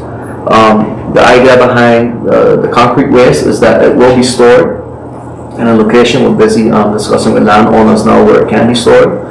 But then the idea afterwards is that we will bring in a mobile concrete crusher, that the concrete can be crushed and then repurposed. And as much as possible, all the rebar from the steel will be removed during the demolition stages, that this can also be exported to the US with the other metal items. That leads to like the galvanized roof and stuff like that. All the pipes and things that when you look up, you also see like 20 balls in the roof, but there's a lot of metal into that building. But as that is being taken down, it will be packaged and taken to the harbor, and then ultimately shipped to the US to be recycled. I must also make clear what can be used will be reused as much as possible. Before the project even started, there was a thorough analysis done. Several items were removed from the gym, so what can be reused will be reused. As for the glass square stones, the blocks, those will be crushed with the glass crusher that's at the waste facility right now. The rubber floor matting, that will be removed and then rolled and then also put in containers and exported. We do expect to have to source a concrete crusher before the end of the year, so that it doesn't become something that's extremely unsightly, because large amounts of concrete and stuff, it's something that you don't want just hanging around. Dumping it in the Hell's Gate Guts, for example, or over the Dog Cliff, or in other areas, that's not a long-term solution for something that needs a proper plan to be properly disposed of. So that's all in the planning stages. With regards to the high winds, that's a concern that we have as the project owner. We know how windy St. John's can get. But then, as items such as sheeting from the roof is removed, those will be strapped and, taken to the landfill or to the waste facility as soon as possible. So as much as possible, anything that would cause a disruption or would be considered as dangerous will be removed as soon as possible during execution of the project. Any more questions? Sorry, yes, thank you. Chair, just a question, maybe I missed it, but where did you say the concrete would be stored in the meantime? Right now, we're busy negotiating for a piece of property. I don't want to say where because it's not finalized yet. But that has been one of the bigger concerns, exactly where to put it. We know that land is limited, especially land that we can store things that, doesn't become a real eyesore. But that's being worked out, and before we actually start to demolish everything, we anticipate having a solution for that. If not on one location, plan B is in multiple locations where smaller amounts will be stored, but ultimately the plan is that before the end of the year we will have a mobile crusher, and all of that will be crushed and then repurposed for other projects. Okay, thank you, Commissioner Zegers, and I'm happy to hear that a lot of these materials will be repurposed. I think that also falls in line with our efforts towards sustainability and so forth. Any more further questions on his answers? Just one question. Mr. Jones? In regards, because you mentioned bringing a mobile crusher, is that going to remain on island? That's still to be determined. We'll weigh the pros and cons of purchasing one versus simply renting one. Thank you. Next, our question is Mr. Charles. Thank you, Madam Chair. Recently, my question in regards to shipping price increase. And recently, I know businesses were informed that shipping prices for cargo will be increased once again. This means that at least some of this increase will be passed on to customers, and prices aren't going down; they continue to go up. This isn't even really related to tariffs because the shipping price isn't, the shipping isn't brought into the U.S. So I'm just wondering if the Executive Council has been made aware of this, and has the Executive Council discussed, these shipping price increases with any other ministries? And considering that these fares and prices for all island transport, passengers and cargo are consistently increasing, is the Executive Council looking at a comprehensive plan to establish its position and possible solutions on this matter? Commissioner? Thank you, Chair Lady. Unofficially, the government has been informed about the price increases, not through any official channels, but you know how the network on Sabre works. Everything is via, but there has been some communication about it. And like you said, Councilmember Charles, of course, this will result in higher prices. Nothing is absorbed, everything is passed on, and this will be no different. A small increase, on the cost will result in a bigger increase for the customer, because it gives the opportunity that more can be added. This is not a new concern by any means, and it's something that we continue to bring up to the relevant ministries, that this remains one of the factors that we believe still has the biggest impact, or one of the biggest impacts, on the high cost of living on the island. As for a comprehensive plan, things like, for example, the whole law with PSO, that still has to be established, but it's also very clear from at least the sitting government, which is there's elections in October. There's no funding to support any such initiatives right now. We can hope that the political climate improves, at least for the islands, after the elections in October, and that funding can be made available. But these are issues that are not new by any means. Of course, any increases right now are new, but these are topics that's been on the table now for years already. Connectivity in general. Connectivity is not just a ferry ticket or a plane ticket, but it also includes the cost that we pay in freight, or even the availability of a service that's reliable to get goods and services to the island. So these are things that will continue to be focal points. Not just with the ministries, but also on a political level in The Hague. And there's also a role for the Island Council to continue ensuring that how this remains a focal point on all those discussions as we do. Thank you, Commissioner. I agree, if you look at connectivity, there are these 3 areas that need to be addressed. And just wondering, when I ask for a comprehensive plan, maybe it's a comprehensive position, and whether or not we do have a paper that establishes what is our position on what these services should look like for the same people, how it contributes to economic development, how it contributes to the movement of people, family connections, and so on. Because as an island with limited capacity, everybody has to travel at some point. Goods have to be imported at some point, and I think it's important that there is a perspective that we can share with the islands as we lobby with them to make sure that we're all on the same page. And in fact, I can tell you, council members as well, when we were in the Netherlands, we did have a discussion with the second chamber members, and that was one of the things that was discussed. How do we look at connectivity? And even one of the members mentioned that yes, they realize that it is one of the biggest contributors to goods. So the message is there, but I think we also need to establish a clear position so that it's, I guess, written on black and white and documented that this is how we expect, or this is what we think should be the response.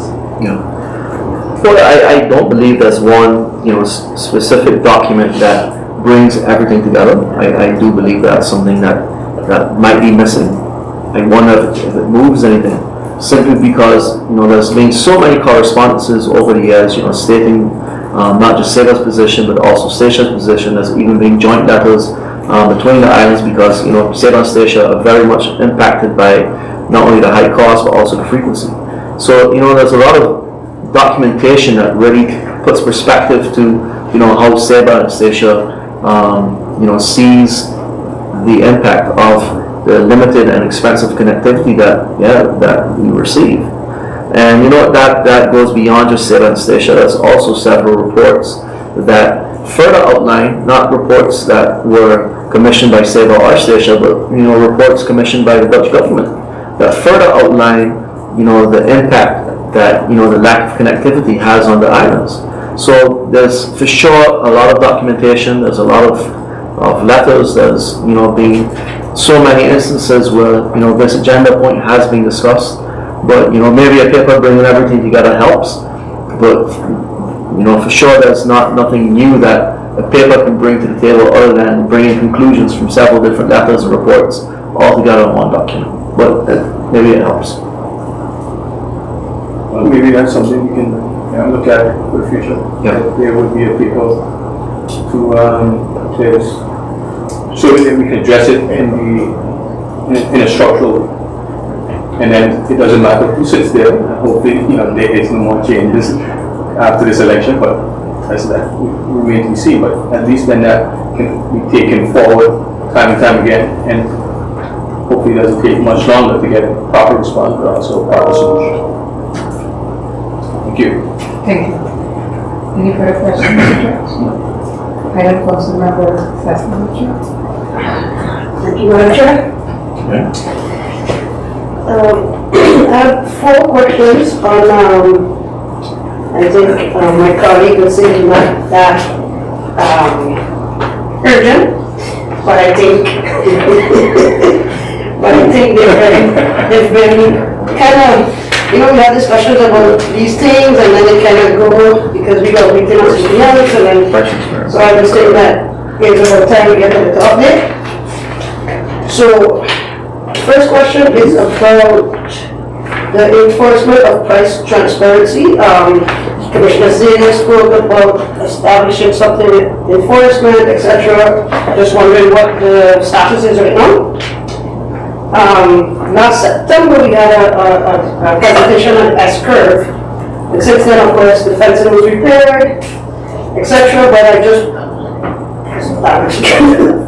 so just wondering, was the progress there? Because there were a few proposals. I don't know if there was any conversations about funding or whatever, because some was rather more expensive than others.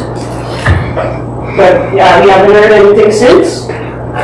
And then of course, something that I think we all deal with every day is that every Wednesday we have about 10 new vehicles on the island.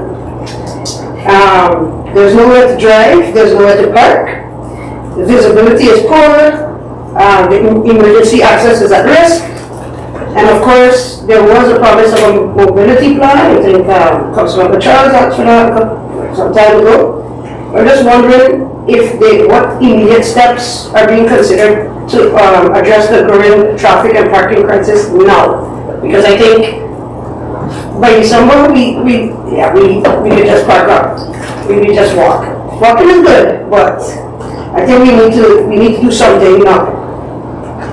And the last thing, I think last month we had a request about the Baylor and car wrecks, and I saw something last week about more car wrecks being taken off the island, and I just want to know, since the Baylor started to become operational, what actually was performed since, and if it's still operational now, and what's the scope of the project?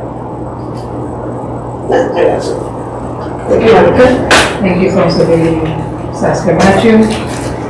Commissioners, what answers, please? First speaker. Yeah, I'll answer the questions that apply to my portfolios, and I can also touch on the one a bit about the parking and the mobility plan. With regards to the price transparency, ironically, this week in Bay Say,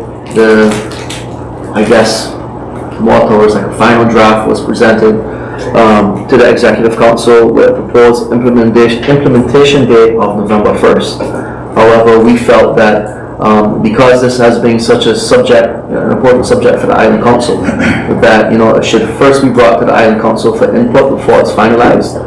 So the decision wasn't to adopt it at that point during the meeting on, I believe it was Monday we had an Executive Council meeting, but to organize an information market with the Island Council as soon as the recess is over. It has taken longer than I believe anyone would have wanted it to, but we wanted to ensure completeness. So it went through the different legal channels, also through the enforcement department to see what was possible, what's not possible, to try to make it as realistic as possible. So I do believe a request will come to the council directly after even before the recess to request time for information market to discuss the draft decree. As for the S-curve, indeed, I believe the last update, as you mentioned, was in September. Since then, the fencing has been installed or repaired. There was a risk assessment done, and every conclusion, not only are the conclusions complex but also expensive. And I do believe it was a bit premature to put a financial figure to any of the conclusions, without developing a design. Because at least I have a bit of experience where you make estimations for projects, and then once you go into detailed design, the devil is always in the detail, and then the budget required is always much higher than what you anticipate it to be. A good example of that is, of course, the harbor project, where the required budget was basically double what it was originally estimated. So that's something that still receives attention, and the biggest factor there, of course, is not the will to get something done, but more so the availability of the resources to get it done. And this goes back to the study that I mentioned in the Central Committee meeting about the research that had been done on the physical infrastructure of the Best Islands. This had been presented to Parliament earlier this year. Funding was not made available because we said no new money would be made available for the islands, not at this stage. But it does concern a considerable amount of money that can be used for projects such as improving the safety on the Fort Bay Road in general, and not just the S-curve. And then again in June, the Council for the Environment and Infrastructure, they presented a report to Parliament and also to the ministries, Sam and Bater, and that also again focuses on the differences between the quality of the infrastructure on the islands versus the quality of the infrastructure on the mainland. So there's multiple sources now that really support the idea that more is needed and that the quality is not what it should be. And I believe that that's not important. It's one thing for us islanders to say it, but when it's coming from organizations within the Netherlands that's also pinpointing, like being very specific, whether it's infrastructure or connectivity or several other examples, that there are large gaps. To me, that that is something that can move the needle a bit. So that's something that's ongoing.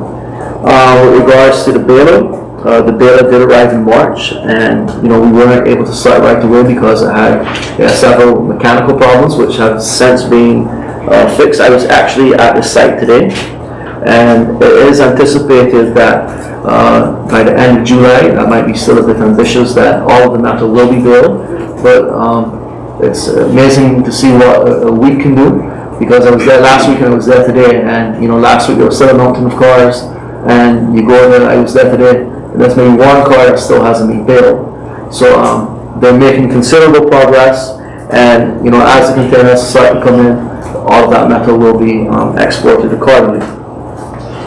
With regards to the mobility plan, that is still something that still needs to have more attention than what it gets right now, to be fair. I do believe that soon it's going to be more efficient to walk than drive, simply because of the number of cars on the island.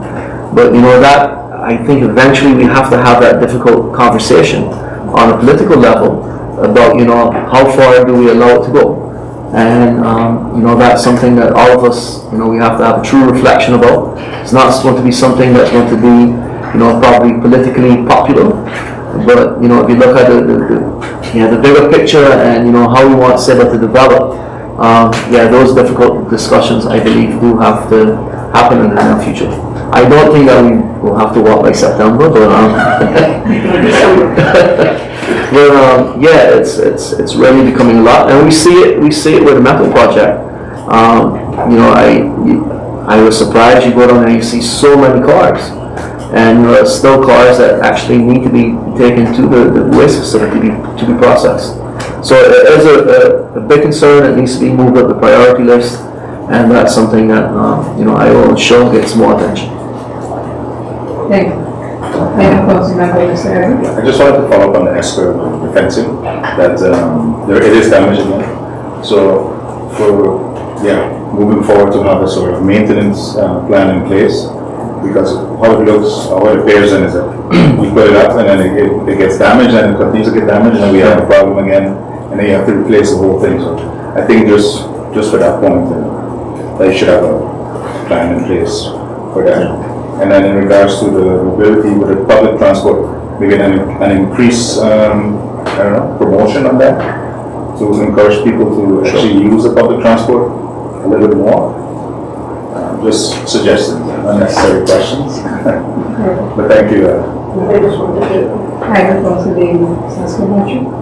Commissioner Zegas, if you can, the draft on the first enforcement, can you send us the draft so that we are already prepared for the full market? Thank you. Any closing member, Mr. Charles? Thank you, Madam Chair. I just want to add to Commissioner, in the discussion with the spatial development plan, if parking and so on, especially when they met with the public, if that has been part of the discussions, whether or not people voice their concerns and how that is taken on. Because you mentioned, of course, it's always everybody wants somebody to do something until it affects them. So you tell people, cars might be more expensive, or this might be, you might have to limit the number of cars per household, and then it's fine if it happens to everybody else, but when it happens to me, then I don't like it. So I'm just wondering, if that discussion is also so that people are already being sensitized because of spatial development, that they see the two as connected. Well, definitely the two are connected.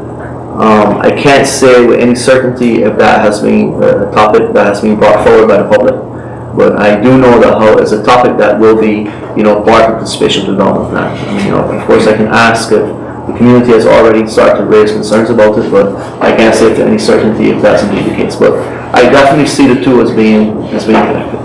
Well, if I can say, I know a lot of people speak about it, bring it up, in discussions with me, and you're like, you can't even get to the bottom without passing, 10 cars anymore. I remember years ago, we were waiting for a ride, it took a while, probably get a ride every 5 minutes.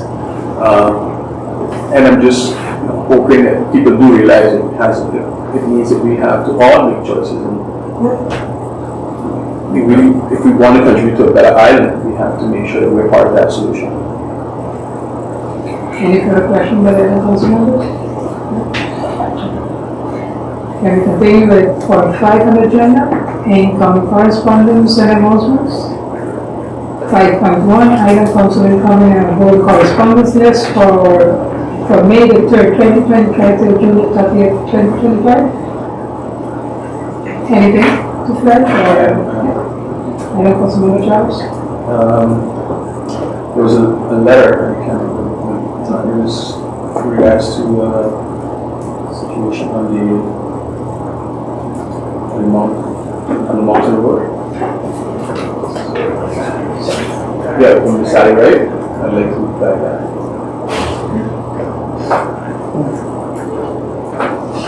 Any further on? Anybody else?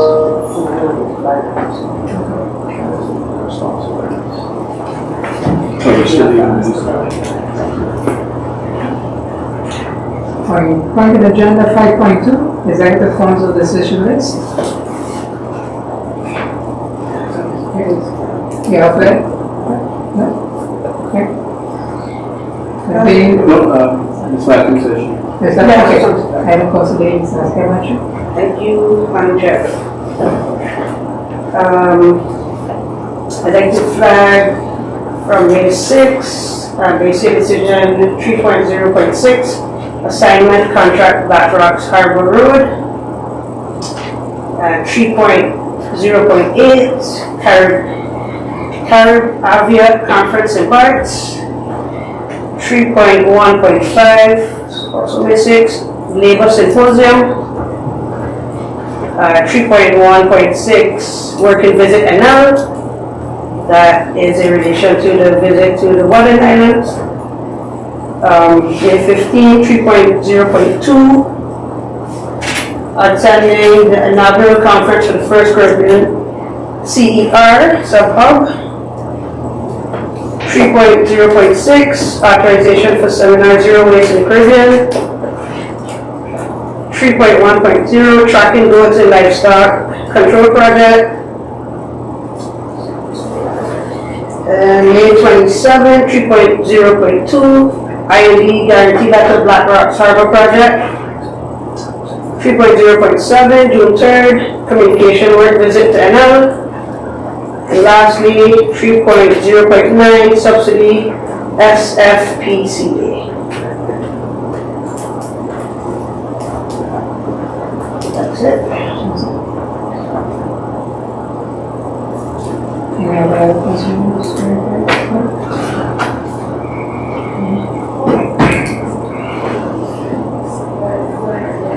Okay, continue with, yeah?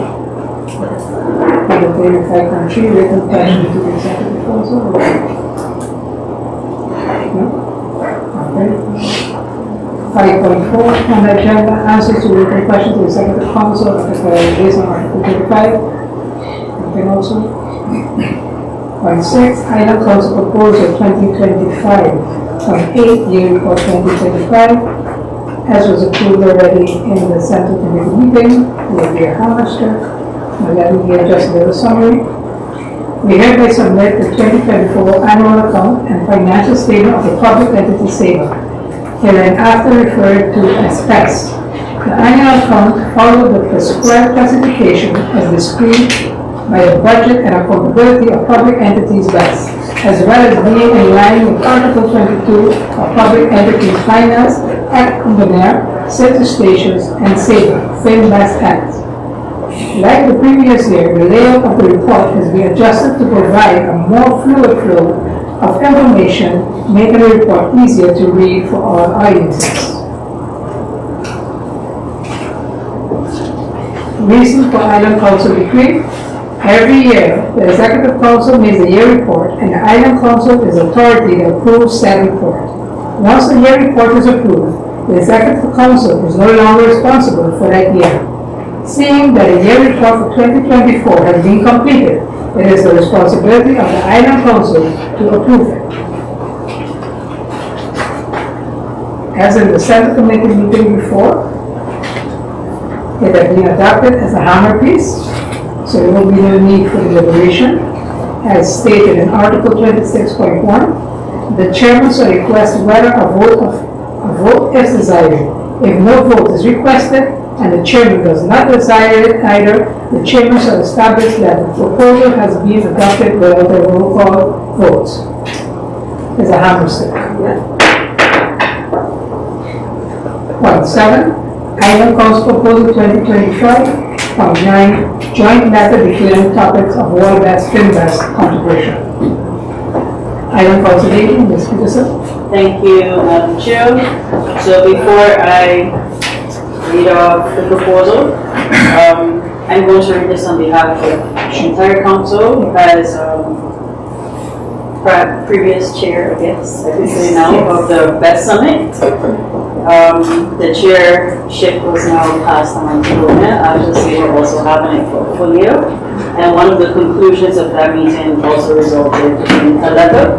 So I'm not going to read the whole letter, but I'm just going to read the proposal. And of course, this decision was also made during our time in the Netherlands, where each island council member signed previously from all 3 islands. And so this is more formality. And of course, since this letter, things have also changed, which I'm sure everyone knows and also the public. But regardless, we have to also do this on the floor of the council, so I'm going to read the proposal. So the subject is joint request to the Kingdom Committees of the First Chamber and to the Kingdom Relations Committee, the Second Chamber, from the Island Councils of Saba, St. Eustatius, and Bonaire to declare the World Best FinBest topics controversial. So to the Island Council, the executive summary is honoring a decision made in the Best Summit on June 16, 2025 in The Hague. The Island Councils of Bonaire, St. Eustatius, and Saba will send a joint letter to the Dutch Parliament requesting that the revisions of the World Best and FinBest Acts, as well as the 2026 text plan, are designated as controversial. This is to ensure that these legislative changes do not proceed unless they fully align with the agreements made at the working conference in the Build in March 2024, thereby safeguarding the island's political, administrative, and financial interests. The reasons for the Island Council decision: the Island Councils of Bonaire, St. Eustatius, and Saba are concerned that the proposed revisions to the World Best and FinBest Acts, as well as the 2026 tax plan, may deviate from the jointly established agreements made at the working conference in the Build in March 2024. These agreements were intended to strengthen the island's political, administrative, and financial autonomy through mutual understanding and collaboration. Proceeding with the legislative changes without honoring these commitments risks undermining trust, disrupting governance process, and excluding the islands from decisions that directly affect them. The explanation and overview of these policy options: the current legislative trajectory risks undermining the jointly agreed upon principles by proceeding without adequate consultation or alignment with the commitments made. The lack of early involvement in the 2026 tax plan further exacerbates concerns about unilateral decision-making and the erosion of trust between the islands and the central government. To address these concerns, the following policy options are available. Mark the revisions as controversial. Proceed only with aligned revisions. Reopen consultations with the islands. The legal basis: the Dutch government constitution. The Dutch constitution and legislative process emphasize consultation, transparency, and democratic legitimacy. The laws are made jointly by the government and parliament and must respect prior agreements, international obligations, and the principles of good governance. Resources of deployment: the councils have presented a joint letter demonstrating solidarity and a shared vision, which strengthens their negotiating position. The request is made during a dimissionary period when Parliament is more likely to consider marking legislation as controversial. By invoking a mechanism to mark legislation as controversial, the councils are leveraging a legitimate parliamentary tool to delay or halt process on legislation that may not reflect their interests. The councils have formally documented their concerns and submitted them to the relevant parliamentary bodies, ensuring their position is part of the official legislative records. The councils have framed their requests around the principles of inclusivity, transparency, and mutual respect, reinforcing the legitimacy of their demands. By acting early, they aim to prevent the implementation of laws that could undermine their autonomy or contradict prior agreements. And that concludes the proposal. Thank you, Other Council Lady, Ms. Peterson. We're going to agenda point number 8, Island Council proposal. Sorry. You have to vote on it? Yes.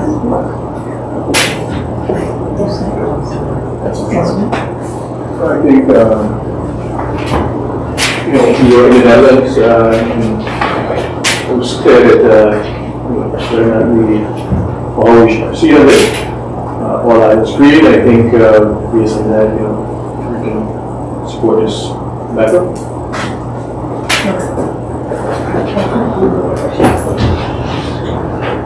Madam Chair, first of all, I make congratulations to Chairperson today, wishing much success.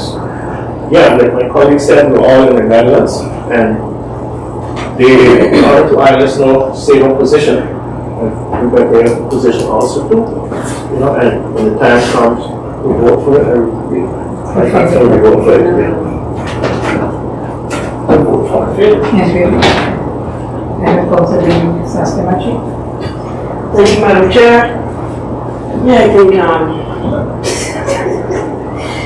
seeing the situation, the political situation in the Netherlands right now, that was one of the conversations we can have with the second chamber when we were there, about how we would move forward with these very important, laws for the West Islands, and this was one of the things that we came up with as Island jointly. Yeah, now things have changed, but still vote for. Thank you, Other Council Lady. I also vote for. Thank you. Other Councilman, I agree. Okay, so we have 5 votes for, 0 against. Point 8, Other Council proposal 2025.10, Mr. Vito Charles. So also when we learned and we had the summit, one of the concerns that came up was that, there's a rise in crime on Bonaire. We also see a rise in crime on other islands in the region. And we felt it was important, to address that. Because what we see is that the nature of crime is sort of changing. Before, in Bonaire, I don't know how many shootings they've had up to this point, but there's been a number of shootings in this past, within this calendar year.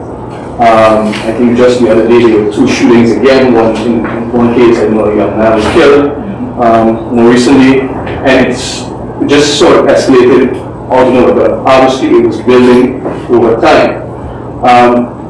We live in life, but it doesn't mean that we're immune to what happens in the outside world, and we think that we should also address the national government to make sure that there's sufficient resources on all 3 islands to address this rising crime. We can't wait for it to happen before we address it. And so we said that, and also you don't want to turn your back on your neighbor just because it's happening somewhere else. You can't say it doesn't affect me. They are sisters, they are brothers, but we see even in Cincinnati what happens and it affects us here. And we want to ensure that we take a stand now. We also mentioned in the letter that we think it's time for people to exercise their individual authority. Over time, we see that people they don't go to church as much, there's less respect in schools, less respect for government. We think it's important to reestablish respect, not in the sense that you have to listen, but understand why when you're part of the community, you have to follow rules and regulations. You also have to think about your fellow community members and so on. And also the children, as they grow, are taught to understand that not everything that is told to you is because people are against you, but because sometimes it's generally our own benefit. And we question things, but we also try to resist when it's stand, also respect when it's important. So we drafted this letter, and we want to send it to the Minister of Justice so that it's clear to all people on islands, that we think that it's a serious problem and it needs to be tackled immediately. Thank you, Mr. Charles. If I can just read the proposal and the that was the preamble. Council, executive summary honoring the decision made in the Best Summit on June 16 in The Hague. The Island Council of Bonaire and the station in Saba will send a joint letter to the Minister of Justice and Safety, expressing urgent concern over the escalating gun violence and crime in Bonaire, which is beginning to affect the broader Caribbean Netherlands. The letter highlights the lack of resources, staffing, and equipment for law enforcement and customs, stressing the need for immediate support from the Dutch central government. The letter also calls for community involvement and a return to core societal values to combat the crisis. It emphasizes the importance of youth engagement and regional cooperation to restore safety and stability across the islands. The reason for this decision, the Island Council's call urgent action is both timely and necessary, as it addresses a rapidly escalating threat to public safety and social stability in the Caribbean Netherlands. The rise in gun violence and organized crime on Bonaire and its triple effects on Saba and St. Eustatius demands a coordinated and well-resourced response. Supporting this decision means prioritizing the safety and well-being of residents, restoring public trust in law enforcement, and preventing further erosion of community values.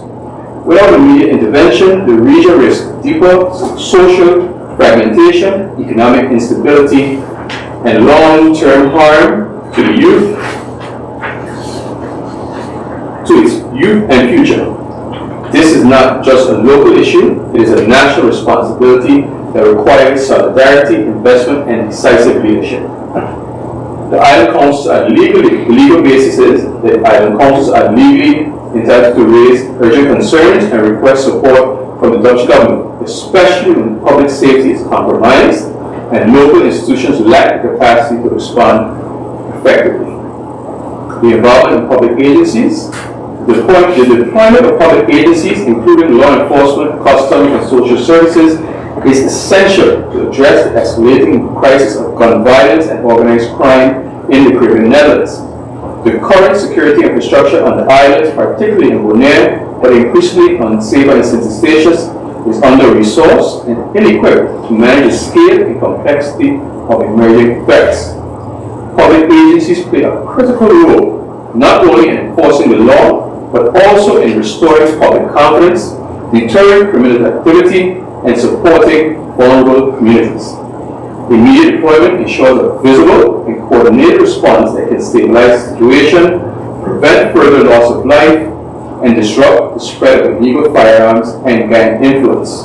Moreover, the presence of trained personnel from public agencies allows for rapid intelligence gathering, community engagement, and the implementation of preventative measures.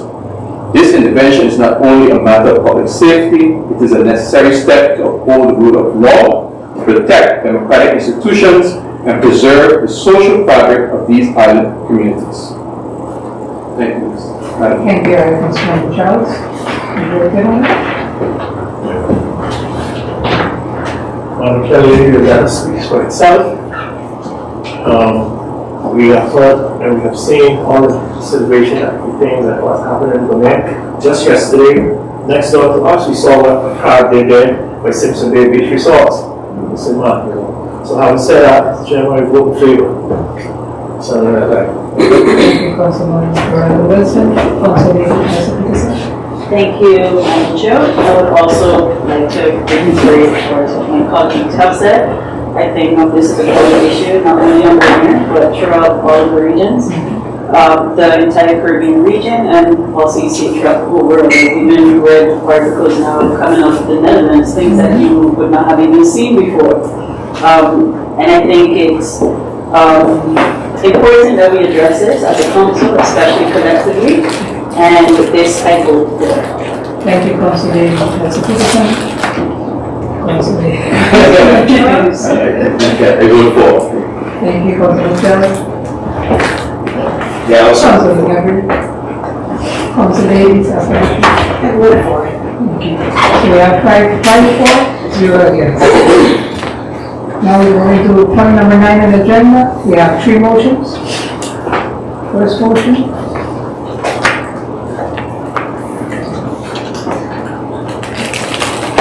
First motion coming from Mr. Everett. All right. Good afternoon, everyone, again. Before reading out the motion, I'd like to just say there is no future if you don't remember the past. So with that, I would like to present my motion. And this motion is honoring Captain John Esmond Matthew Levinson through a commemorative monument. And the motion will be submitted today, July 10th. Considering the invaluable and enduring contributions of the late Captain John Esmond Matthew Levinson, born on October 3rd, 1912, and deceased on June 30th, 1994, who served the island of Saba with exemplary dedication in both maritime and public service, and recognizing that Captain Levinson began his seafaring career at the age of 18 and held the office of commissioner from 1951 to 1963, during which he played a crucial and visionary role in the advancement of the island's infrastructure, education system, and healthcare services. Acknowledging his significant leadership and influence in the development and construction of the Wandsworth E. Eberstein Airport, as well as other vital public infrastructure that have had a lasting and transformative impact on Saba's growth and connectivity. Believing that it is both fitting and timely for the people of Saba, through their duly elected and appointed representative, to honor Captain Levinson's legacy through a permanent and dignified public tribute. Noting that the year 2025 marks the 50th anniversary of Saba Day, a milestone celebration that provides a meaningful and historic occasion to commemorate Captain Levinson's enduring legacy and foundational role he played in Saba's modern development, hereby resolves that a commemorative bust of Captain John Esmond Matthew Levinson shall be commissioned to honor his exceptional legacy and lifelong service to the people of Saba. The monument shall be installed at a prominent and respectful location within the premises of the Wandsworth E. Eberstein Airport, symbolizing both his public service and his pivotal role in the airport's realization. The unveiling ceremony shall be during the official Saba Day 2025 celebrations, in recognition of the 50th anniversary of Saba Day and in tribute to Captain Levinson's extraordinary contributions to the island. The bus shall be accompanied by a commemorative plaque and appropriately designed stonework or pedestal, ensuring a dignified and enduring installation. A total budget of $30,000 shall be allocated to cover the full scope of the project, including sculpting, plaque engraving, stonework, shipping, installation, and contingency expenses. Acknowledging that the Department of Culture does not currently possess the necessary funds to implement this initiative, the Island Council proposes that a budget allocation of $30,000 be made to the Department of Culture through the Q2A quarterly, the second quarter budget amendment process, drawing from the unforeseen budget. The Executive Council shall be entrusted with the coordination, commissioning, and oversight of this project and shall ensure the project's initiation no later than July 31st, 2025, and completion and full installation no later than December 1st, 2025. Any expenses that may exceed the allocated budget shall be subject to prior approval by the Island Council. The Executive Council is further encouraged to consult with local artists, cultural advisors, and historians to ensure that the monument appropriately reflects Saba's heritage, identity, and values. And it goes over the order of the day. Thank you, Councilmember. Thank you, Chair.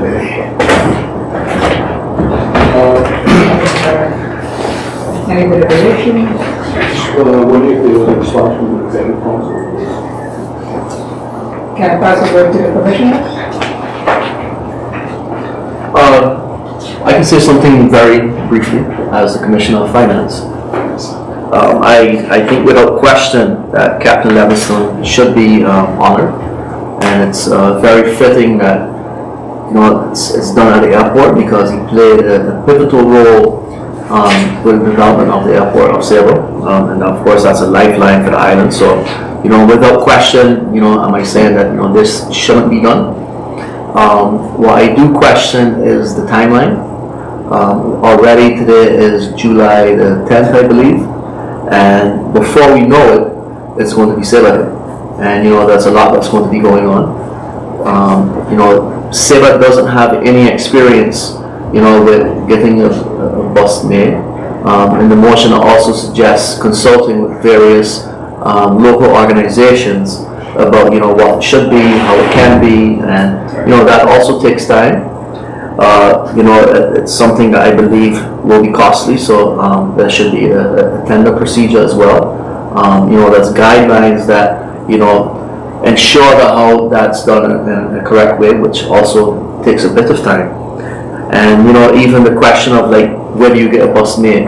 Personally, I don't know where that happens. There's a bus in front of the administration building, but that was something that was initiated by people on St. Martin and not the local government. So, and also with regards to the budget, I don't know how much a bus would cost.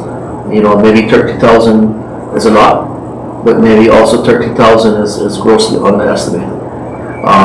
So my remarks is solely from a practical position, a financial position, because we could be saying it's 30,000 now, but when it's all said and done, maybe it's double that, or maybe even more. So I do think that the initiative is a great one. I do think it's long overdue.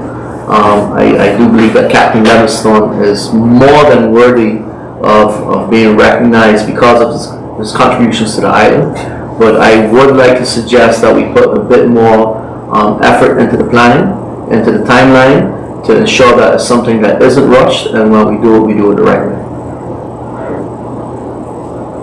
Thank you. Thank you, Commissioner. Councilman. Yeah, no, I also did some research on it, so I expect the feedback. It is a bit ambitious, of course. Pertaining to the stonework, that can be done locally. The bus, there's actually places on St. Martin where you can find that information. And as mentioned in the actual motion, any funding that's over, then there's, of course, it has to come back to the council. And I understand the deadline is a bit ambitious, but I think because of the significance of this, I think once you should make a start. So for me, that's the key factor. The deadline, of course, if we can get it done by December 1st, that would be great, especially for the 50th unveiling ceremony. And I do agree it is ambitious, but I do think we can make a start in terms of the planning. But I leave that up to the executive council to do that. Thank you, Councilman Avery. Lieutenant? So actually, Madam Chair, so we want to clarify that actually we do support this initiative, and just ahead of the meeting we provided some amendments that we wanted me to run because Mr. Matthew, Captain Matthew, he was Levinson, sorry.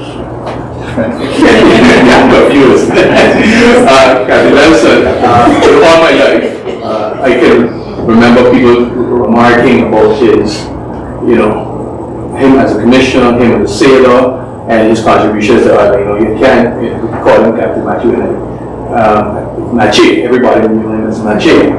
And his son served as a council member. I remember my uncle telling me they used to go out to St. Martin on the boat with him. Sometimes you get up there, that time it was on the sail power, and you had to wait 2-3 days before you get into St. Martin. So he's a storied sailor, and I believe no one knows also about his contributions to the airport. We talk about history, we talk about stories, and I think it's important that everybody just remember and sailor for their contributions. And one of the things we also want to do is, in doing this, ensure that there's a process that not only Mr. Captain Levinson is remembered, but also other sailors can also be remembered. And that's what we want to propose, the establishment of a culture that is a framework and a culture that is a committee of people who would then, when persons say, like Councilman Avery does, say, hey, this person needs to be remembered, that person needs to be remembered, this person needs whatever sort of commemoration, then we can do that. Because in addition to remembering people, the people that aren't remembered are also left out. And we don't want to leave people out when people feel that those things are under consideration. I think those people are important for consideration. And so that's why we propose a few amendments, so that in establishing the monument for Captain Livingston, we also establish a framework. Again, they say never miss a good opportunity. This would be a great opportunity to make sure that it's done in a proper way. And so if I can read our amendments. So what we are asking is that the original resolution section, which would be under this motion 1 through 9, that is replaced with a new resolution in that new resolution section, and that would be point 1. A cultural legacy framework shall be developed to guide all future public commemorations, including monuments, statues, plaques, and honorary naming of public spaces. The framework shall be developed by the Department of Community Development and Culture and shall include transparent criteria for eligibility and significance, community and expert consultation processes, location, design, and maintenance guidelines, budgetary guidelines to ensure financial responsibility. A cultural legacy review committee shall be established, composed of 5 independent members from the community with relevant expertise in culture, history, heritage, or education. The Department of Community Development and Culture shall present the completed framework, including recommended budget guidelines to the Island Council no later than November 1st, 2025. And I think it is important. This motion, on the adoption of the framework, Captain John Edmund Matthew Levison shall be the first individual to be honored under this process, with a commemorative monument to be commissioned in recognition of his outstanding contribution to the island of Sable. The budget for the monument shall be proposed as part of the implementation of the framework and subject to Island Council approval. Respectfully submitted by Wickham Action. Thank you, Councilman Charles. Councilman Abbey, do you accept the amendment? I do accept the amendment. I still want to maintain the dates and the allocation of the funding, because it says replaces, it takes out everything. So if we replace it, then it's 1 to 9 is gone from my initial motion. So I would like to state that I would like for the amendment to actually to be included, the parts of the amendment that you just mentioned, included into the original motion, not replace what was there. Because replace means actually taking out the initial. The initial resolution. Correct. So the D resolution would basically, so then we have to basically sit down to have a discussion on how we should, once we take over. Or, I mean, you can factor them in together. It's that's what I'm saying. However, I don't know, the only issue I think is the deadline, because I think that would be the biggest concern. And then, And I just also, in terms of managing expectations, I think is most important. yeah, I think I also mentioned that I do realize it's ambitious, but I think we should make a start. And once we, let's say we pass the motion today with the amendments included into the motion, that work can begin, so to speak. Ready to go for it? Yes? That's one question. Sure, Councilman. Like, Mr. Charles said, I think the only thing was the timeline. Right. But then can it be reworded that as a start is made, but if the deadline is not met, but just something can start before then? Just to manage expectations. No, of course. Like I Because I think said, that was our. yeah, I do agree. I mean, it was a little bit ambitious. Also taking into consideration, say St. Martin and getting the necessary things done. But for me, the most important thing is we need to start something. And I'm flexible with the actual deadline. It would be nice for 7 days, of course. But yeah. Can we go to item, Councilmember Randall? Mr. Chairman, I'm sorry. if I can just make a suggestion, perhaps allow the Executive Council some time to do a bit of research through the planning department to see exactly, timelines, budgets, and then make a proposal to see, what might be a bit more realistic as to when we can expect like a completion date. Well, I don't know if there's room that, that can be somehow incorporated into the motion rather than saying, well, it's expected to be there by December 1st, because, we should be, responsible when it comes to managing expectations as well. And, I believe there's not a person in this room that doesn't think it's not necessary because it's long overdue. But, I would shy on the side of caution to say, especially with the timeline, to ensure that, again, something like this should not be rushed. If it's going to be done, I believe it should be done the right way. That proper recognition is given the way, it should be, the way it's meant to be. And it just also, because it is the first time we're doing something like this, could be that we don't do it right. And I think what's more important is that it's done right and not done quickly. So we can go to approve then? Mayor Council Member, and Councilmember Wilson. I think maybe I think we should adjourn for a moment, and then we can decide how to best, what is the chair lady, decide? 10 minutes or 15 minutes? take that. 10 minutes? Okay, we're adjourning. Just a to 10 time minutes. already.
We resume back to our meeting.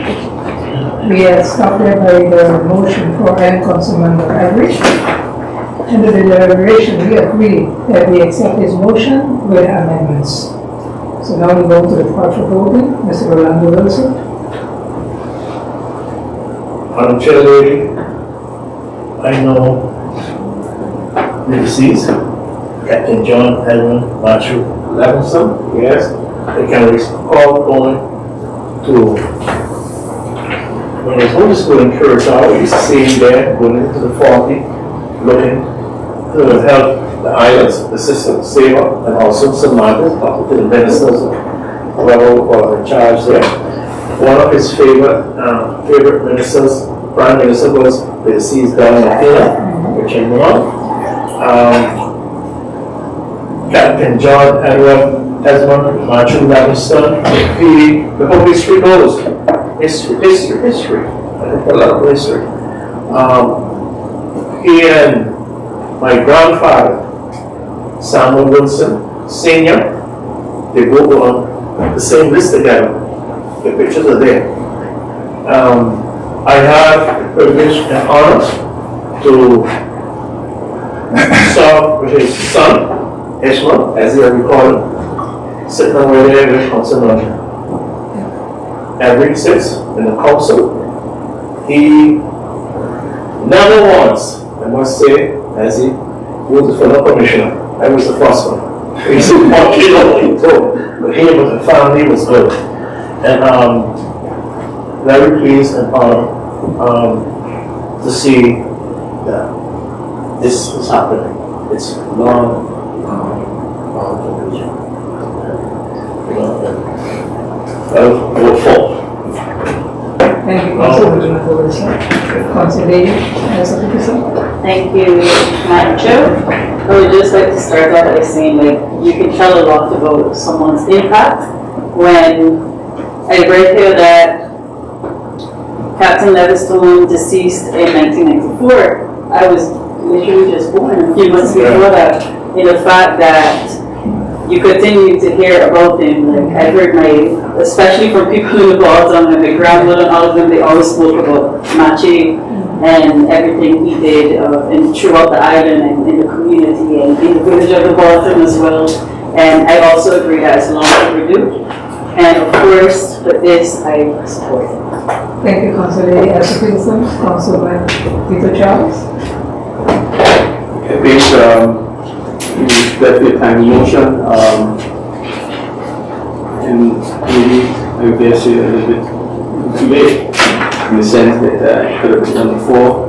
Nonetheless, going forward, Councilman Everett, and I think everyone said how important his memory is to many people on this island, and I think we will endure with this monument, and I hope that many people, when they come Sabre, the airport, when they leave the island, to have common space so that you can ask and you can understand who this person is and what he meant to say.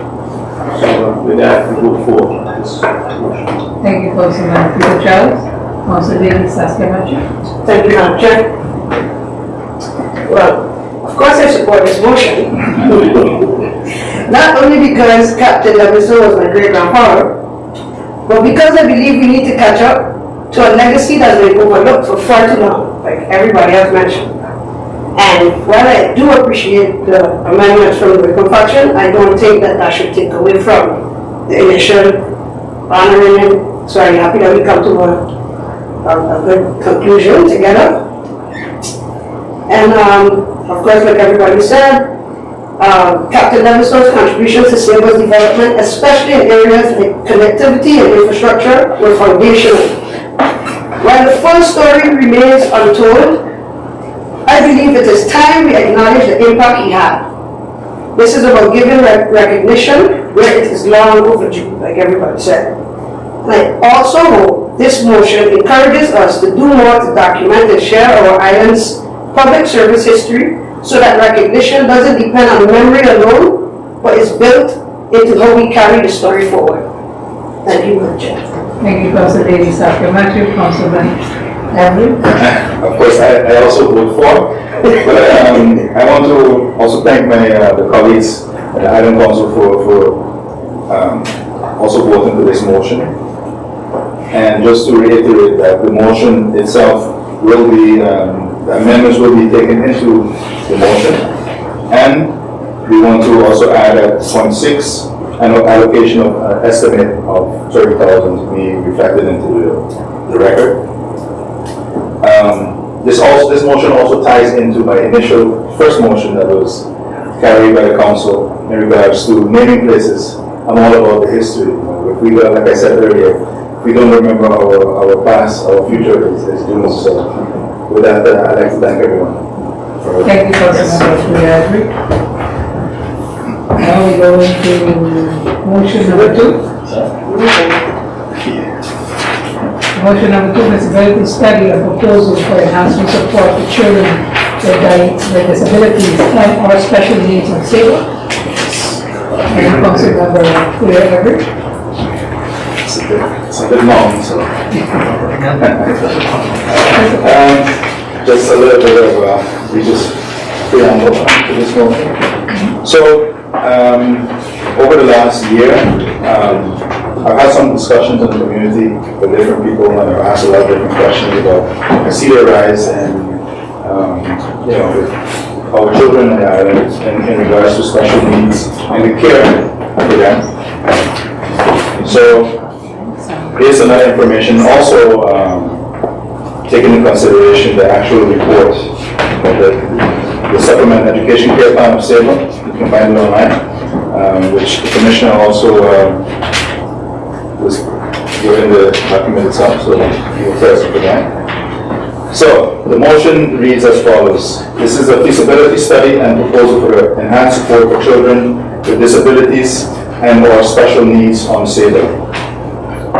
Considering the observable and growing number of children on Sable with disabilities and/or special needs, recognizing that the Supplement Education Care Plan Sable 2024-2025, which is provided as Annex A, provides a clear breakdown of students currently supported by the Expertise Education Center, CARE EC2, and outlines the scale of services being delivered, including the Racial Intelligence Scale for Children. At the Sacred Heart School, there's 7 children. Sable Comprehensive School, there's 5 students. Speech and Language Therapy, 10 students. 2 students at the Sable Comprehensive School. Occupational Therapy, 5 students at the Sacred Heart, 4 students at the Sable Comprehensive School. Pediatric Physical Therapy, 3 students at the Sacred Heart, and 3 students at the Sable Comprehensive School. Inclusive Special Education, class participation, 12 students at the Sacred Heart School and 8 students at the Sable Comprehensive School.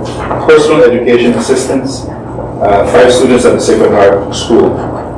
Acknowledging that the EC2 has made important strides in inclusive education through the ISC program, the Handling Select Development, action-oriented approach, and multidisciplinary teams, but that the island lacks sufficient infrastructure and services to accommodate children with complex needs such as profound autism, Down syndrome, multisensory impairments, or intellectual disabilities.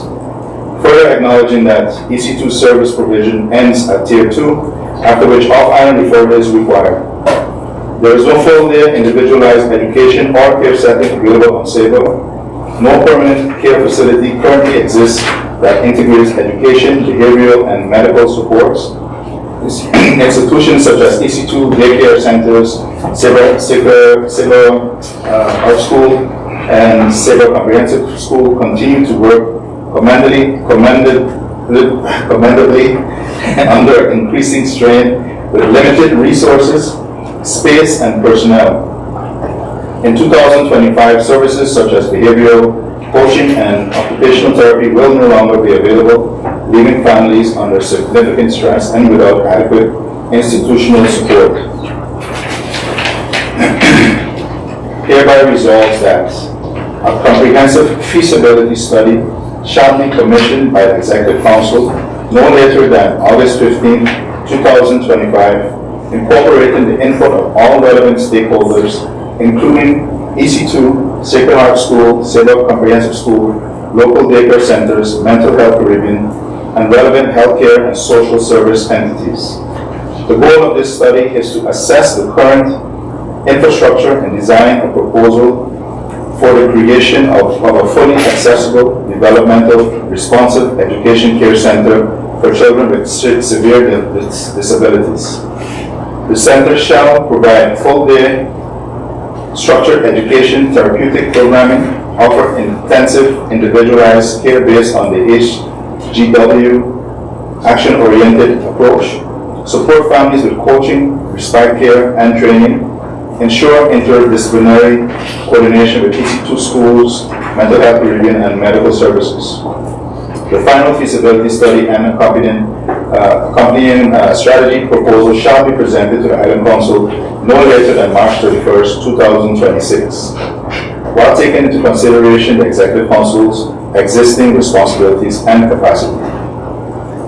The proposal shall include, but not limited to, infrastructure development needs and design recommendations, recruitment and or upskilling of specialized personnel, a professional development plan for educators and care providers, a funding strategy identifying potential resources via local budgets, large governmental programs, NGOs, and relevant grant opportunities.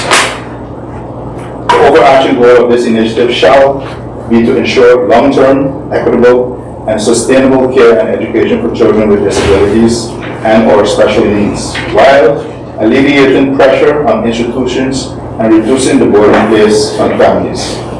And as I mentioned before, you can reference the Supplemental Education Care Plan 2024-2025, and it goes over to the order of the day. Thank you, Councilman Peter Everett. And I pass the word to Councilman Peter Charles. Thank you, Chair. You know, when I first saw the motion, it was clear that there are quite a number of needs for special needs persons on the island. You know, when I was growing up, when we were growing up, there wasn't much focus on persons and children who had these concerns, and really, I think over the years it has been definitely clear that this is necessary, and the institution EC2 is important to both the island but also to the education institutions on the island. However, you know, when I look at this motion and when we look at whether or not we can support yes or no, it's about understanding the complexity of the problem. And right now, this is the first time that we've seen this particular study.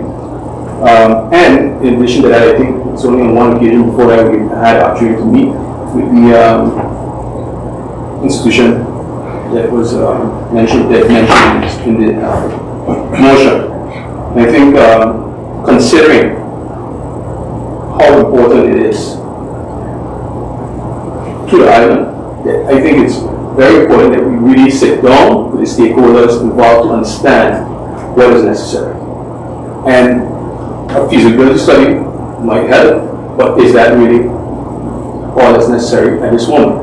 I think right now we know for sure that there is no director at EC2, and I think we should at least meet with the head of that institution so that we can understand what are their concerns, where do they see, what is their vision, because you know that I think is most important, and how we can contribute, and how other stakeholders already may be looking at contribution. We don't want to duplicate efforts, you know, and I see so, because you mentioned quite a number of persons in there. And then also the reality is that we asked for feasibility study, no budget has been allocated. That's also important for any study. And when we're looking at, for instance, the art chamber, one of the things you look at, every study costs between $30,000 and $40,000. Then we also look at the start date, August 15. That's also a bit short at this moment. And how long the study would take without even knowing who would begin. I think it's very difficult to establish that. But I think what we can do is ask the Executive Council for a commitment to come come to us with a commitment of what's the best way to proceed with this, rather than passing a motion that creates expectation that we're not ready to fulfill.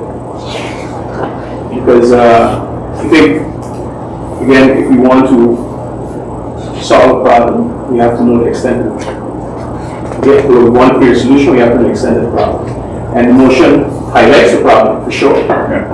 But I don't think that, we're not sure that this is the best way to approach it. I think we can discuss whether you want to proceed with voting, or if we ask the executive council that it's better that they come with a proposal on how to address this. Yeah, no, to respond to your questions, but valid points that you brought forward, of course, I understand your concerns. In having the discussions with I can't remember the people from education, and we met them in the office today. One of the key things that I took away from that meeting was when they told us, you as a Highland Council are the ones who chart the way forward for the education on this island.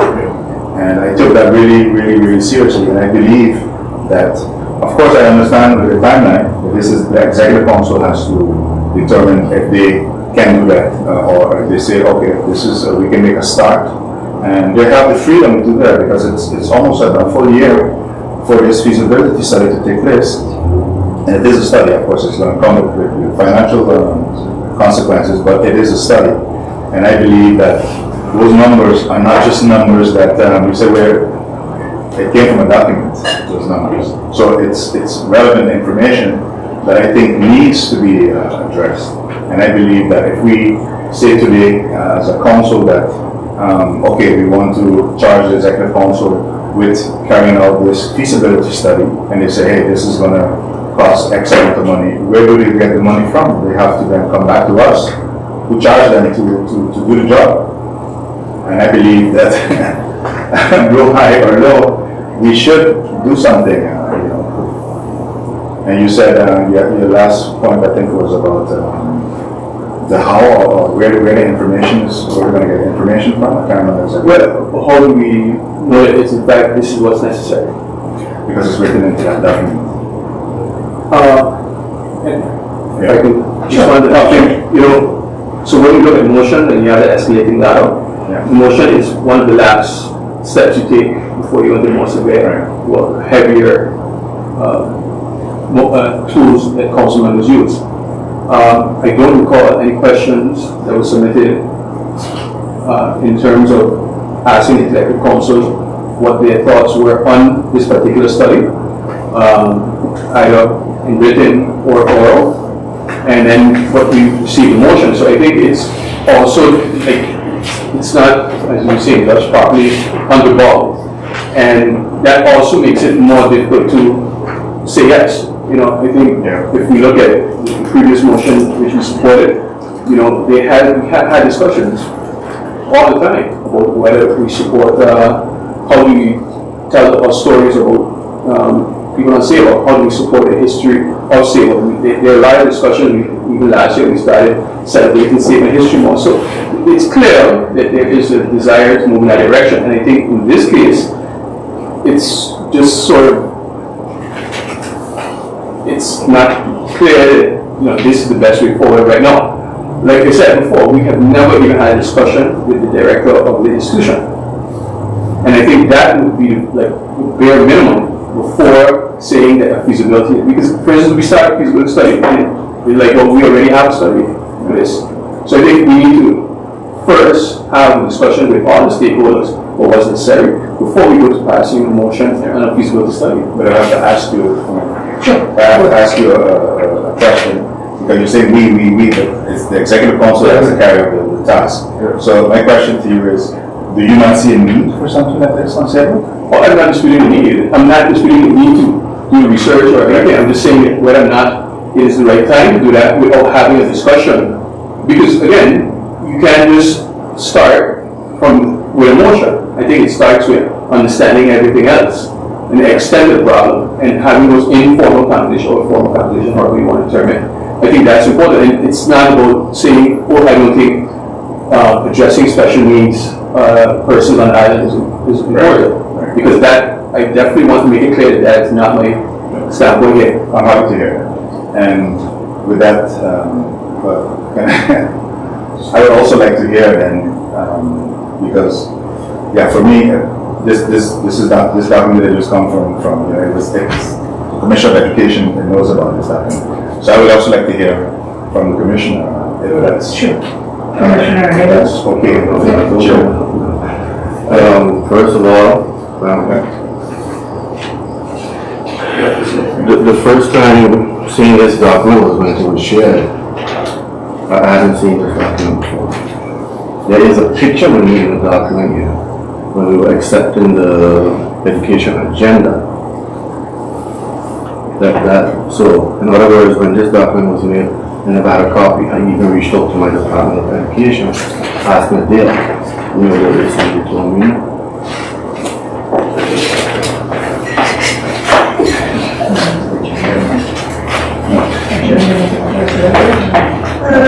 I do agree that a study should be carried out, but it should also be done in a proper way.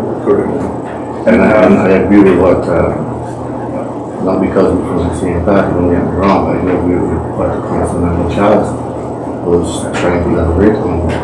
Because in reality, we also need to know who all will be involved into the study. So can I, as Commissioner of Education, if I ask you, do you think it's a viable thing for a study to begin to see exactly what it is? Based on all of the figures, the amount of children and the document itself, do you believe that a study is necessary? Eventually, yes, study is necessary. But the idea would be to know who all would be involved into the study. Thank you.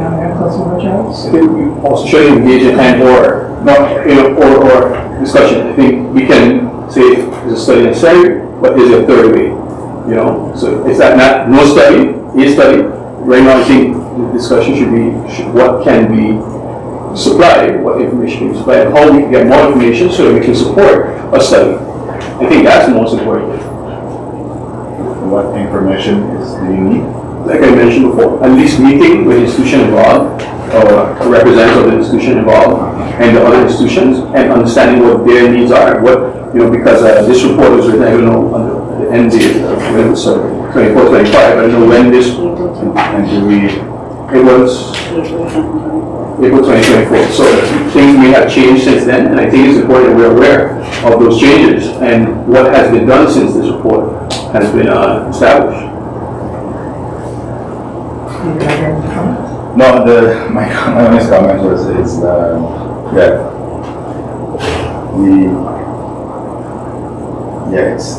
a little bit unclear for me the actual reasons why we won't go ahead with this, or you don't feel like now is not the time to support this. I think that it's not not be time. I think it's more important that we have. I think that's what we do when we have information markets, when we have discussions with stakeholders. All these things are about getting information so that we can get to this point of making a decision. That's what the consensus committee is for. That's what the question is for. But here we are, and I'm also making a decision on a piece that we have very little information about. We're making a decision on charging the Executive Council to conduct a feasibility study to see exactly the impact this thing will have on SABRE. Is there a need, or is the daycare stressed out overboard? Is the comprehensive school capable to deal with these children that's coming? Is the Sacred Heart School here? So the study is basically to find out, okay, are we going to wait for us to conduct the study, or we can make a decision as the Executive Council, hey, can you guys conduct the study so that we can know, and then and that's what my motion is calling for. And what we can do is ask for a proposal, and that's what we can do, because the commitment is also less severe than motion, and we can ask for a commitment from the Executive Council that they will do, as stakeholders, what's the best way to proceed, and also provide us information about what has been done since then. And then we have meetings coming up, and then we can. But that's your stance on that. For me, I presented the motion. I would like for the motion to go through the proper processes. Madam Councilman Saskia. Yeah, Madam Chair, I just want to, I guess my colleague across the table, I hear you, Mr. Chairman, and you talk a lot about how things need to be escalated and how things going, and I don't really, I don't feel like, I understand what you're saying, but I don't think you should be the judge of, and that has nothing to do with the motion, but I don't think that you should be the judge of what steps should be taken when. Because I've seen motions from you without any underpower. So I don't even think that's relevant right now. And if you say, like you literally say, well, you know, these steps, commitments of this and this, based on what? Or we're going to say, well, let's go back to the table, maybe have a conversation with our registrar on the steps, if that's the way we're going to go about things. But I don't really appreciate that. I understand what you say about the motion, but I don't think, Thank you, Madam. Thank you, Council Lady Saskamachi. Okay, we have a motion on the table. My question to you all is, you want to come vote for it, or you all want to deliberate a little more on it, or get input, or whatever? It's okay, just 5 minutes. We have a response for 5 minutes? This is about Yeah.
Meeting open, we resume back to the meeting. We start with the second motion from Item Council Member Fulvio Everett. We can give the word to Item Council Member Peter Charles. Just want to ask, thank you. And I just want to ask the executive council if they can also make a commitment to get the stakeholders together to have a discussion about the best way to proceed. Yeah, definitely. Yeah, I'm no worry. Okay, so now we can go vote on that. Commissioner Wilson. Just so, Madam Chair, lady, I'm married 38 years to a teacher who was a good teacher. And she went through it all. And she saw the needs. She saw the needs. And she tried her almost best to help special ed children. She wrote documents and she read documents. And you know, it would really pain my heart leaving this house here today if we had come on this way. Yes, I know they have a lot of resorts and things have to be done. I speak on my heart today, you know, because a lot of us, you have to be in the house, in that shoe, to see how some parents have to get along and move with these children, and how the teachers have to deal with these children, these situations, you know. I have seen it, I've done it at school. I have family members who are in this situation. You understand? And you know, I'm glad that we all can reach a consensus, and I do hope that within the month, whatever it is, the executive council, and work and meet with the school board and meet on this thing. When I was commissioner, I said on EC2, we had meetings there. I got them at the school, to get was there, all that. And I knew what was going on. But I didn't have that great confidence surprises to come. You know, so I'd like to give the executive council an opportunity, a chance. And I think we're going on recess. And when we come back, we can deal with this. And I could understand, like, colleague here, that's because he's done his research, which we all should have done it. To blame myself, I've been busy enough, you know, when this thing came up, and we all should know what's happening around us. We all should be keen on what's happening around us today. And having that, Mr. Chairman, like I said, before I cast my vote, one of the executive council, they want a resource, but before they do that, they can reach out. And we have to give an account also to the president of EC2 doesn't have a director, they have to give a pay and everything. That we can meet with them, we can get the next, when we come up, we can sit down and meet with them and get the necessary information so we can continue moving. Because, like I said, there's a lot of children over there who need this assistance. And you have children who's coming up. I'm going to tell you, they have a lot of children coming up, I know. I know my wife, we have a lot of children coming up who need it. And we don't have to pay the extra cases and things that they said about items and we do, they I would say that, so I vote for. Thank you, Councilman Miranda Wilson. Councilor Peterson. Thank you, Ms. Chairlady. So I just want to make it clear as well that our deliberation has been strictly about process and not the importance of this motion, because I think we could all agree that this is a very important motion and we all see the needs within our schools, within our community, not only amongst young people, but also older people who may have been undiagnosed and so forth. And not only with these type of illnesses and so forth, but also with behavior. You know, so I think we see these things all around us every day. So to say that it should not be addressed, I don't think that would be a fair statement to make, because it is important. So I just wanted to make it clear that for us, our deliberation was just on ensuring that all stakeholders are involved, that we're all on the same page, and that this is indeed the best way to go forward.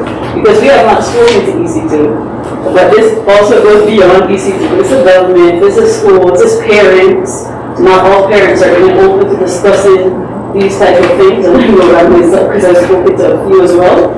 So to me, it's a full circle.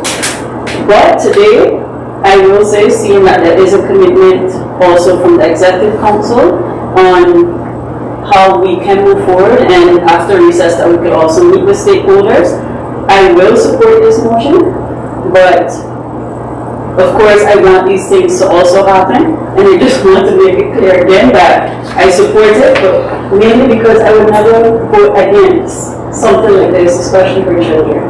So with this, I vote for it. Thank you, Councilor Bailey. Councilor Peterson, Councilman Peter Charles. Thank you, Madam Chair. I also want to say, that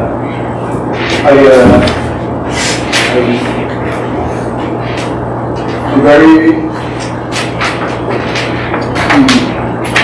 this is not about whether or not it should be studied or not. I think we can all agree, especially these children need all the assistance and all the help that they can get. And not only especially children, but everybody is. And we have to make sure that the institutions are available on the island to help persons in need, whatever that need may be. I think the injustice done here is not sufficiently providing information in a timely way about this matter. Certainly could have made a more informed decision, because I think as a council, a decision should be informed. And I also agree with my colleague that I have a very difficult time saying no to children, especially the most vulnerable children among our community. And I do hope that in the future, when issues like this are brought to the table, that people take time to inform the council, because we had recent trainings where it said the commission should only inform its own faction. The information should be provided to the entire council. And when you only have certain members of the council informed of things, it also isn't beneficial to the entire population. So I hope in the interest of making better decisions, more informed decisions, that I will vote for this motion. Thank you, Councilman Peter Charles. Councilor Bailey, Saskia Martin.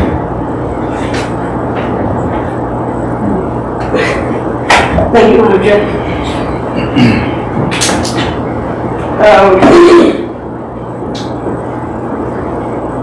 Well, first of all, I don't really think we need a feasibility study in order to do a feasibility study.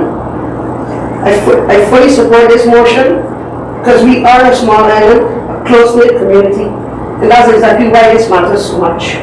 Inclusion isn't always easy. It takes effort, resources, and commitment. But it's not optional. It's the right thing to do. Every person on SABR deserves to feel seen, valued, and supported, no matter their abilities or needs. Not everyone starts from the same place in life. Some individuals require more support, care, and understanding. That's not a burden, that's our responsibility to each other. That's what community means. Meeting people where they are and making sure no one is left behind. Caring for one another has always been the SABR way. And I think this study is the first step toward ensuring that families and individuals with special needs receive the support they deserve right here at home. And with that, I move forward. Thank you, Councilor Bailey, Saskia Martin. Councilman Kuryari. I want to start off by thanking all of my colleagues for voting for this motion. And I just want to state that November 18, 2023 is when I started as an item council member on SABR. And when I started, one of the main things, my focus is leave something behind. I'm not here to sit and be here as item council member for 4 years and not do something. I want to leave something behind, not just for being here in the chair. I want to leave something behind for SABR. And this is one of the things that I believe is a great step, and I'm happy that the colleagues also see this. So this issue was not raised by Councilman Charles said something about sharing information. I went out and got the information. But this was something that was there to me. I saw this happening before becoming a council member. So as I got the position as a council member, it gave me more drive where I can get information, where I can present things. So that's the reason why this is presented here today. And with that, I also vote for. Thank you, Councilman Julia Everett. 5-4, 0 against, the motion is passed. Thank you. Now we go to motion number 3 from Ms. Saskia Macho. Motion to strengthen local public health rules in healthcare referral monitoring. Ms. Saskia Macho. Thank you, Madam Chair.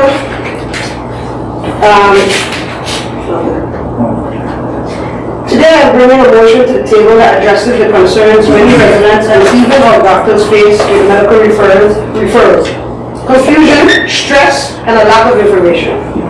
The Khazar Heights Wet Desk gives us the mandate to respond when access to care becomes a barrier to health. This motion isn't asking public health to become the Ministry of Health. It's asking them to do what they've done before. Help document what's happening to our people, so we're not walking into meetings with empty hands and good intentions. This motion is a step toward responsible monitoring and respectful documentation so that no one falls through the cracks. It asks for basic oversight, nothing more than what our duty to the people already demands. So the motion, to strengthen local public health role in healthcare referral monitoring, noting that many residents are facing delays, confusion, or distress navigating the off-island medical referral process. Complaints are not consistently documented, and there is no accessible or trusted pathway for many to report problems. Public health was mobilized effectively during the COVID-19 pandemic, showing that coordinated local oversight is both possible and impactful. Considering that the public entity has a duty to protect public health and well-being even when service provision falls under the national government, local data collection and trend monitoring would help the Commissioner to speak with credibility and urgency in meetings with ZDXAN and VMS. Under the Khazar Heights Wet Desk, the public entity has a legal mandate to monitor and respond to public health risks, including systemic barriers to care that may constitute a public health emergency, and resolves that the Executive Council assign a designated public health staff member or team to log, anonymize, and monitor referral-related complaints and barriers, establish a basic documentation system that respects patient privacy but tracks key trends, provide quarterly updates to the Island Council on these trends, and any follow-up taken. And goes over to the order of the day. Thank you, Councilman Saskia Macho. Thank you. Do we have any deliberations on the motion? I am Councilman Peter Chavez. Thank you, Madam Chair. I think, when we look at this motion, we can completely find ourselves in the concerns of the community. And anyone that has seen a doctor, has family members on the island, they all completely understand that things don't always go right when it comes to the referral process. And over time, we have tried to address it, and this is another opportunity to see if we can structure it in a better way. However, one of our concerns was that by establishing such strict resolutions, it may be managing expectations for the community actually, because it would just be that maybe we think as soon as the motion passed, things will be happening. So what we did is we looked at the resolutions and we wanted to propose some amendments to those, and that would be effectively, Chair, that we request that the Executive Council conduct an assessment of the feasibility of assigning a designated public health staff member or team to log, anonymize and monitor referral-related complaints and barriers, examine the resources, infrastructure, and legal safeguards, because we're talking about the person's privacy, required to develop a documentation system that respects data privacy and enables trend analysis, and that the Executive Council will present a proposal to the Island Council within 3 months outlining practical steps that the public entity can take to support improved monitoring and coordination of island referrals, including any capacity constraints, or the jurisdiction considerations. And the rationale for this is that this amendment preserves the intent of the original motion, while ensuring that any new responsibilities assigned to public health are evidence-based, resourced appropriately, and aligned with both legal and operational realities. And it allows Island Council to make informed decisions based on a concrete implementation proposal. And respectfully submitted with compaction.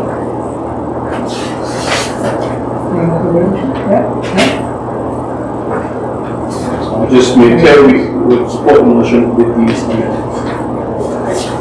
Yeah, just have a question, Councilmember Charles. If you could just explain the three new resolutions. Yeah, a little bit in. So conduct an assessment. So basically, right now, if you look at the motion presented, it says assign a designated person, and then we just look at what that would mean, what that would look like when you put it to the organization. Because right now you put it to the organization, and you're just saying, yeah, just do it. We don't care how it's done. I don't know those words, but essentially. And then you say establish a basic documentation, and then we say, well, examine what resources are necessary to look at this documentation system, because like for instance, we had a presentation on case management system the other day. We don't even, at this point we don't do the regular documentation management well, and we're trying to improve that, and that would take resources. And provide quarterly updates. So what we're saying is present a proposal to the Island Council, because we're asking Executive Council again to do something. So present a proposal of what reporting would look like to the Executive Council, how they can do that, because again, every time we have to make a report and anything like that, it takes resources. So it's about making sure that everything is aligned and not just saying, like, this is what we want, so this is what you have to do, but asking them to tell us what they can do, so that when it comes back to us, it's in line with what we expect and what they can deliver. So basically, in a nutshell, which is a good valid point, we talked about it before. So can we say then we want a proposal on how this could happen, who should be designated for it, how we're going to set it up, and then eventually assign, establish, and provide. Yes. So include no, because of course it says replace, so if we could just change that to include, and then I think we good to go. Councilman Kuradi. Yeah, it's really good information that's into the amendment. It's just the wording, because the initial motion speaks about the results that executive council carry out things, and of course it mirrors, but when you say replace, it actually replaces everything, the initial part that was drafted into the motion. So I would say, as we said earlier, the previous motion, instead of the executive council replace, it's include the following in the amendment. So for example, you say assign, and then immediately you expect that assignment is done. So we're just asking that all of this be done in a different time frame, but it would be done. Right. But we're just asking, requesting. Correct. So that's, No, it's just the wording, sometimes yes, it can be but that's what. so that's clear. So it's not that we're changing the intention, and that's what I want to be actually. It's not we're changing the intent of the motion. We're just asking to frame it in a way that we can manage what executive council delivers. And so we both, it's clear. And then when they come back to us, what they can do. So I agree. And I just want to say this. But this, like we all know, this is not something new. And also, I think I have been clear with my communication with the public that this is an idea that I wanted to present to the table to everyone. It doesn't mean that something is going to happen tomorrow, because that definitely cannot happen. And I don't expect that tomorrow Ralph goes to Manu and says, hey, put Lauren to do this. But it would just be nice to see it happening, because I think we need to at least try something different for our people. Right now it feels, I'm not saying that that's how it is, but right now it feels to everybody that nothing is happening, and we say, oh, national government, and it's just to give people something to look forward to. Any more questions? Okay, can we go voted? Mr. Councilman Miranda Wilson. No, Madam Chair. Council Lady Asa Peterson. I will also vote for it. Thank you. Councilman Peter Jones. I think we suggested that the members take it up, we vote for it, and that happens with the vote. Councilman Sue Patrick. I also vote for it. Council Lady Saskama. I look forward to it. Thank you very much. So, 5-0 votes. Affirmation number 3. Now we're going to closing. I would like to thank everybody who was present, the public, the ones via social media who follow us. Thank you, and don't forget to go on recess. After recess, we shall be back. Thank you very much. Thank you.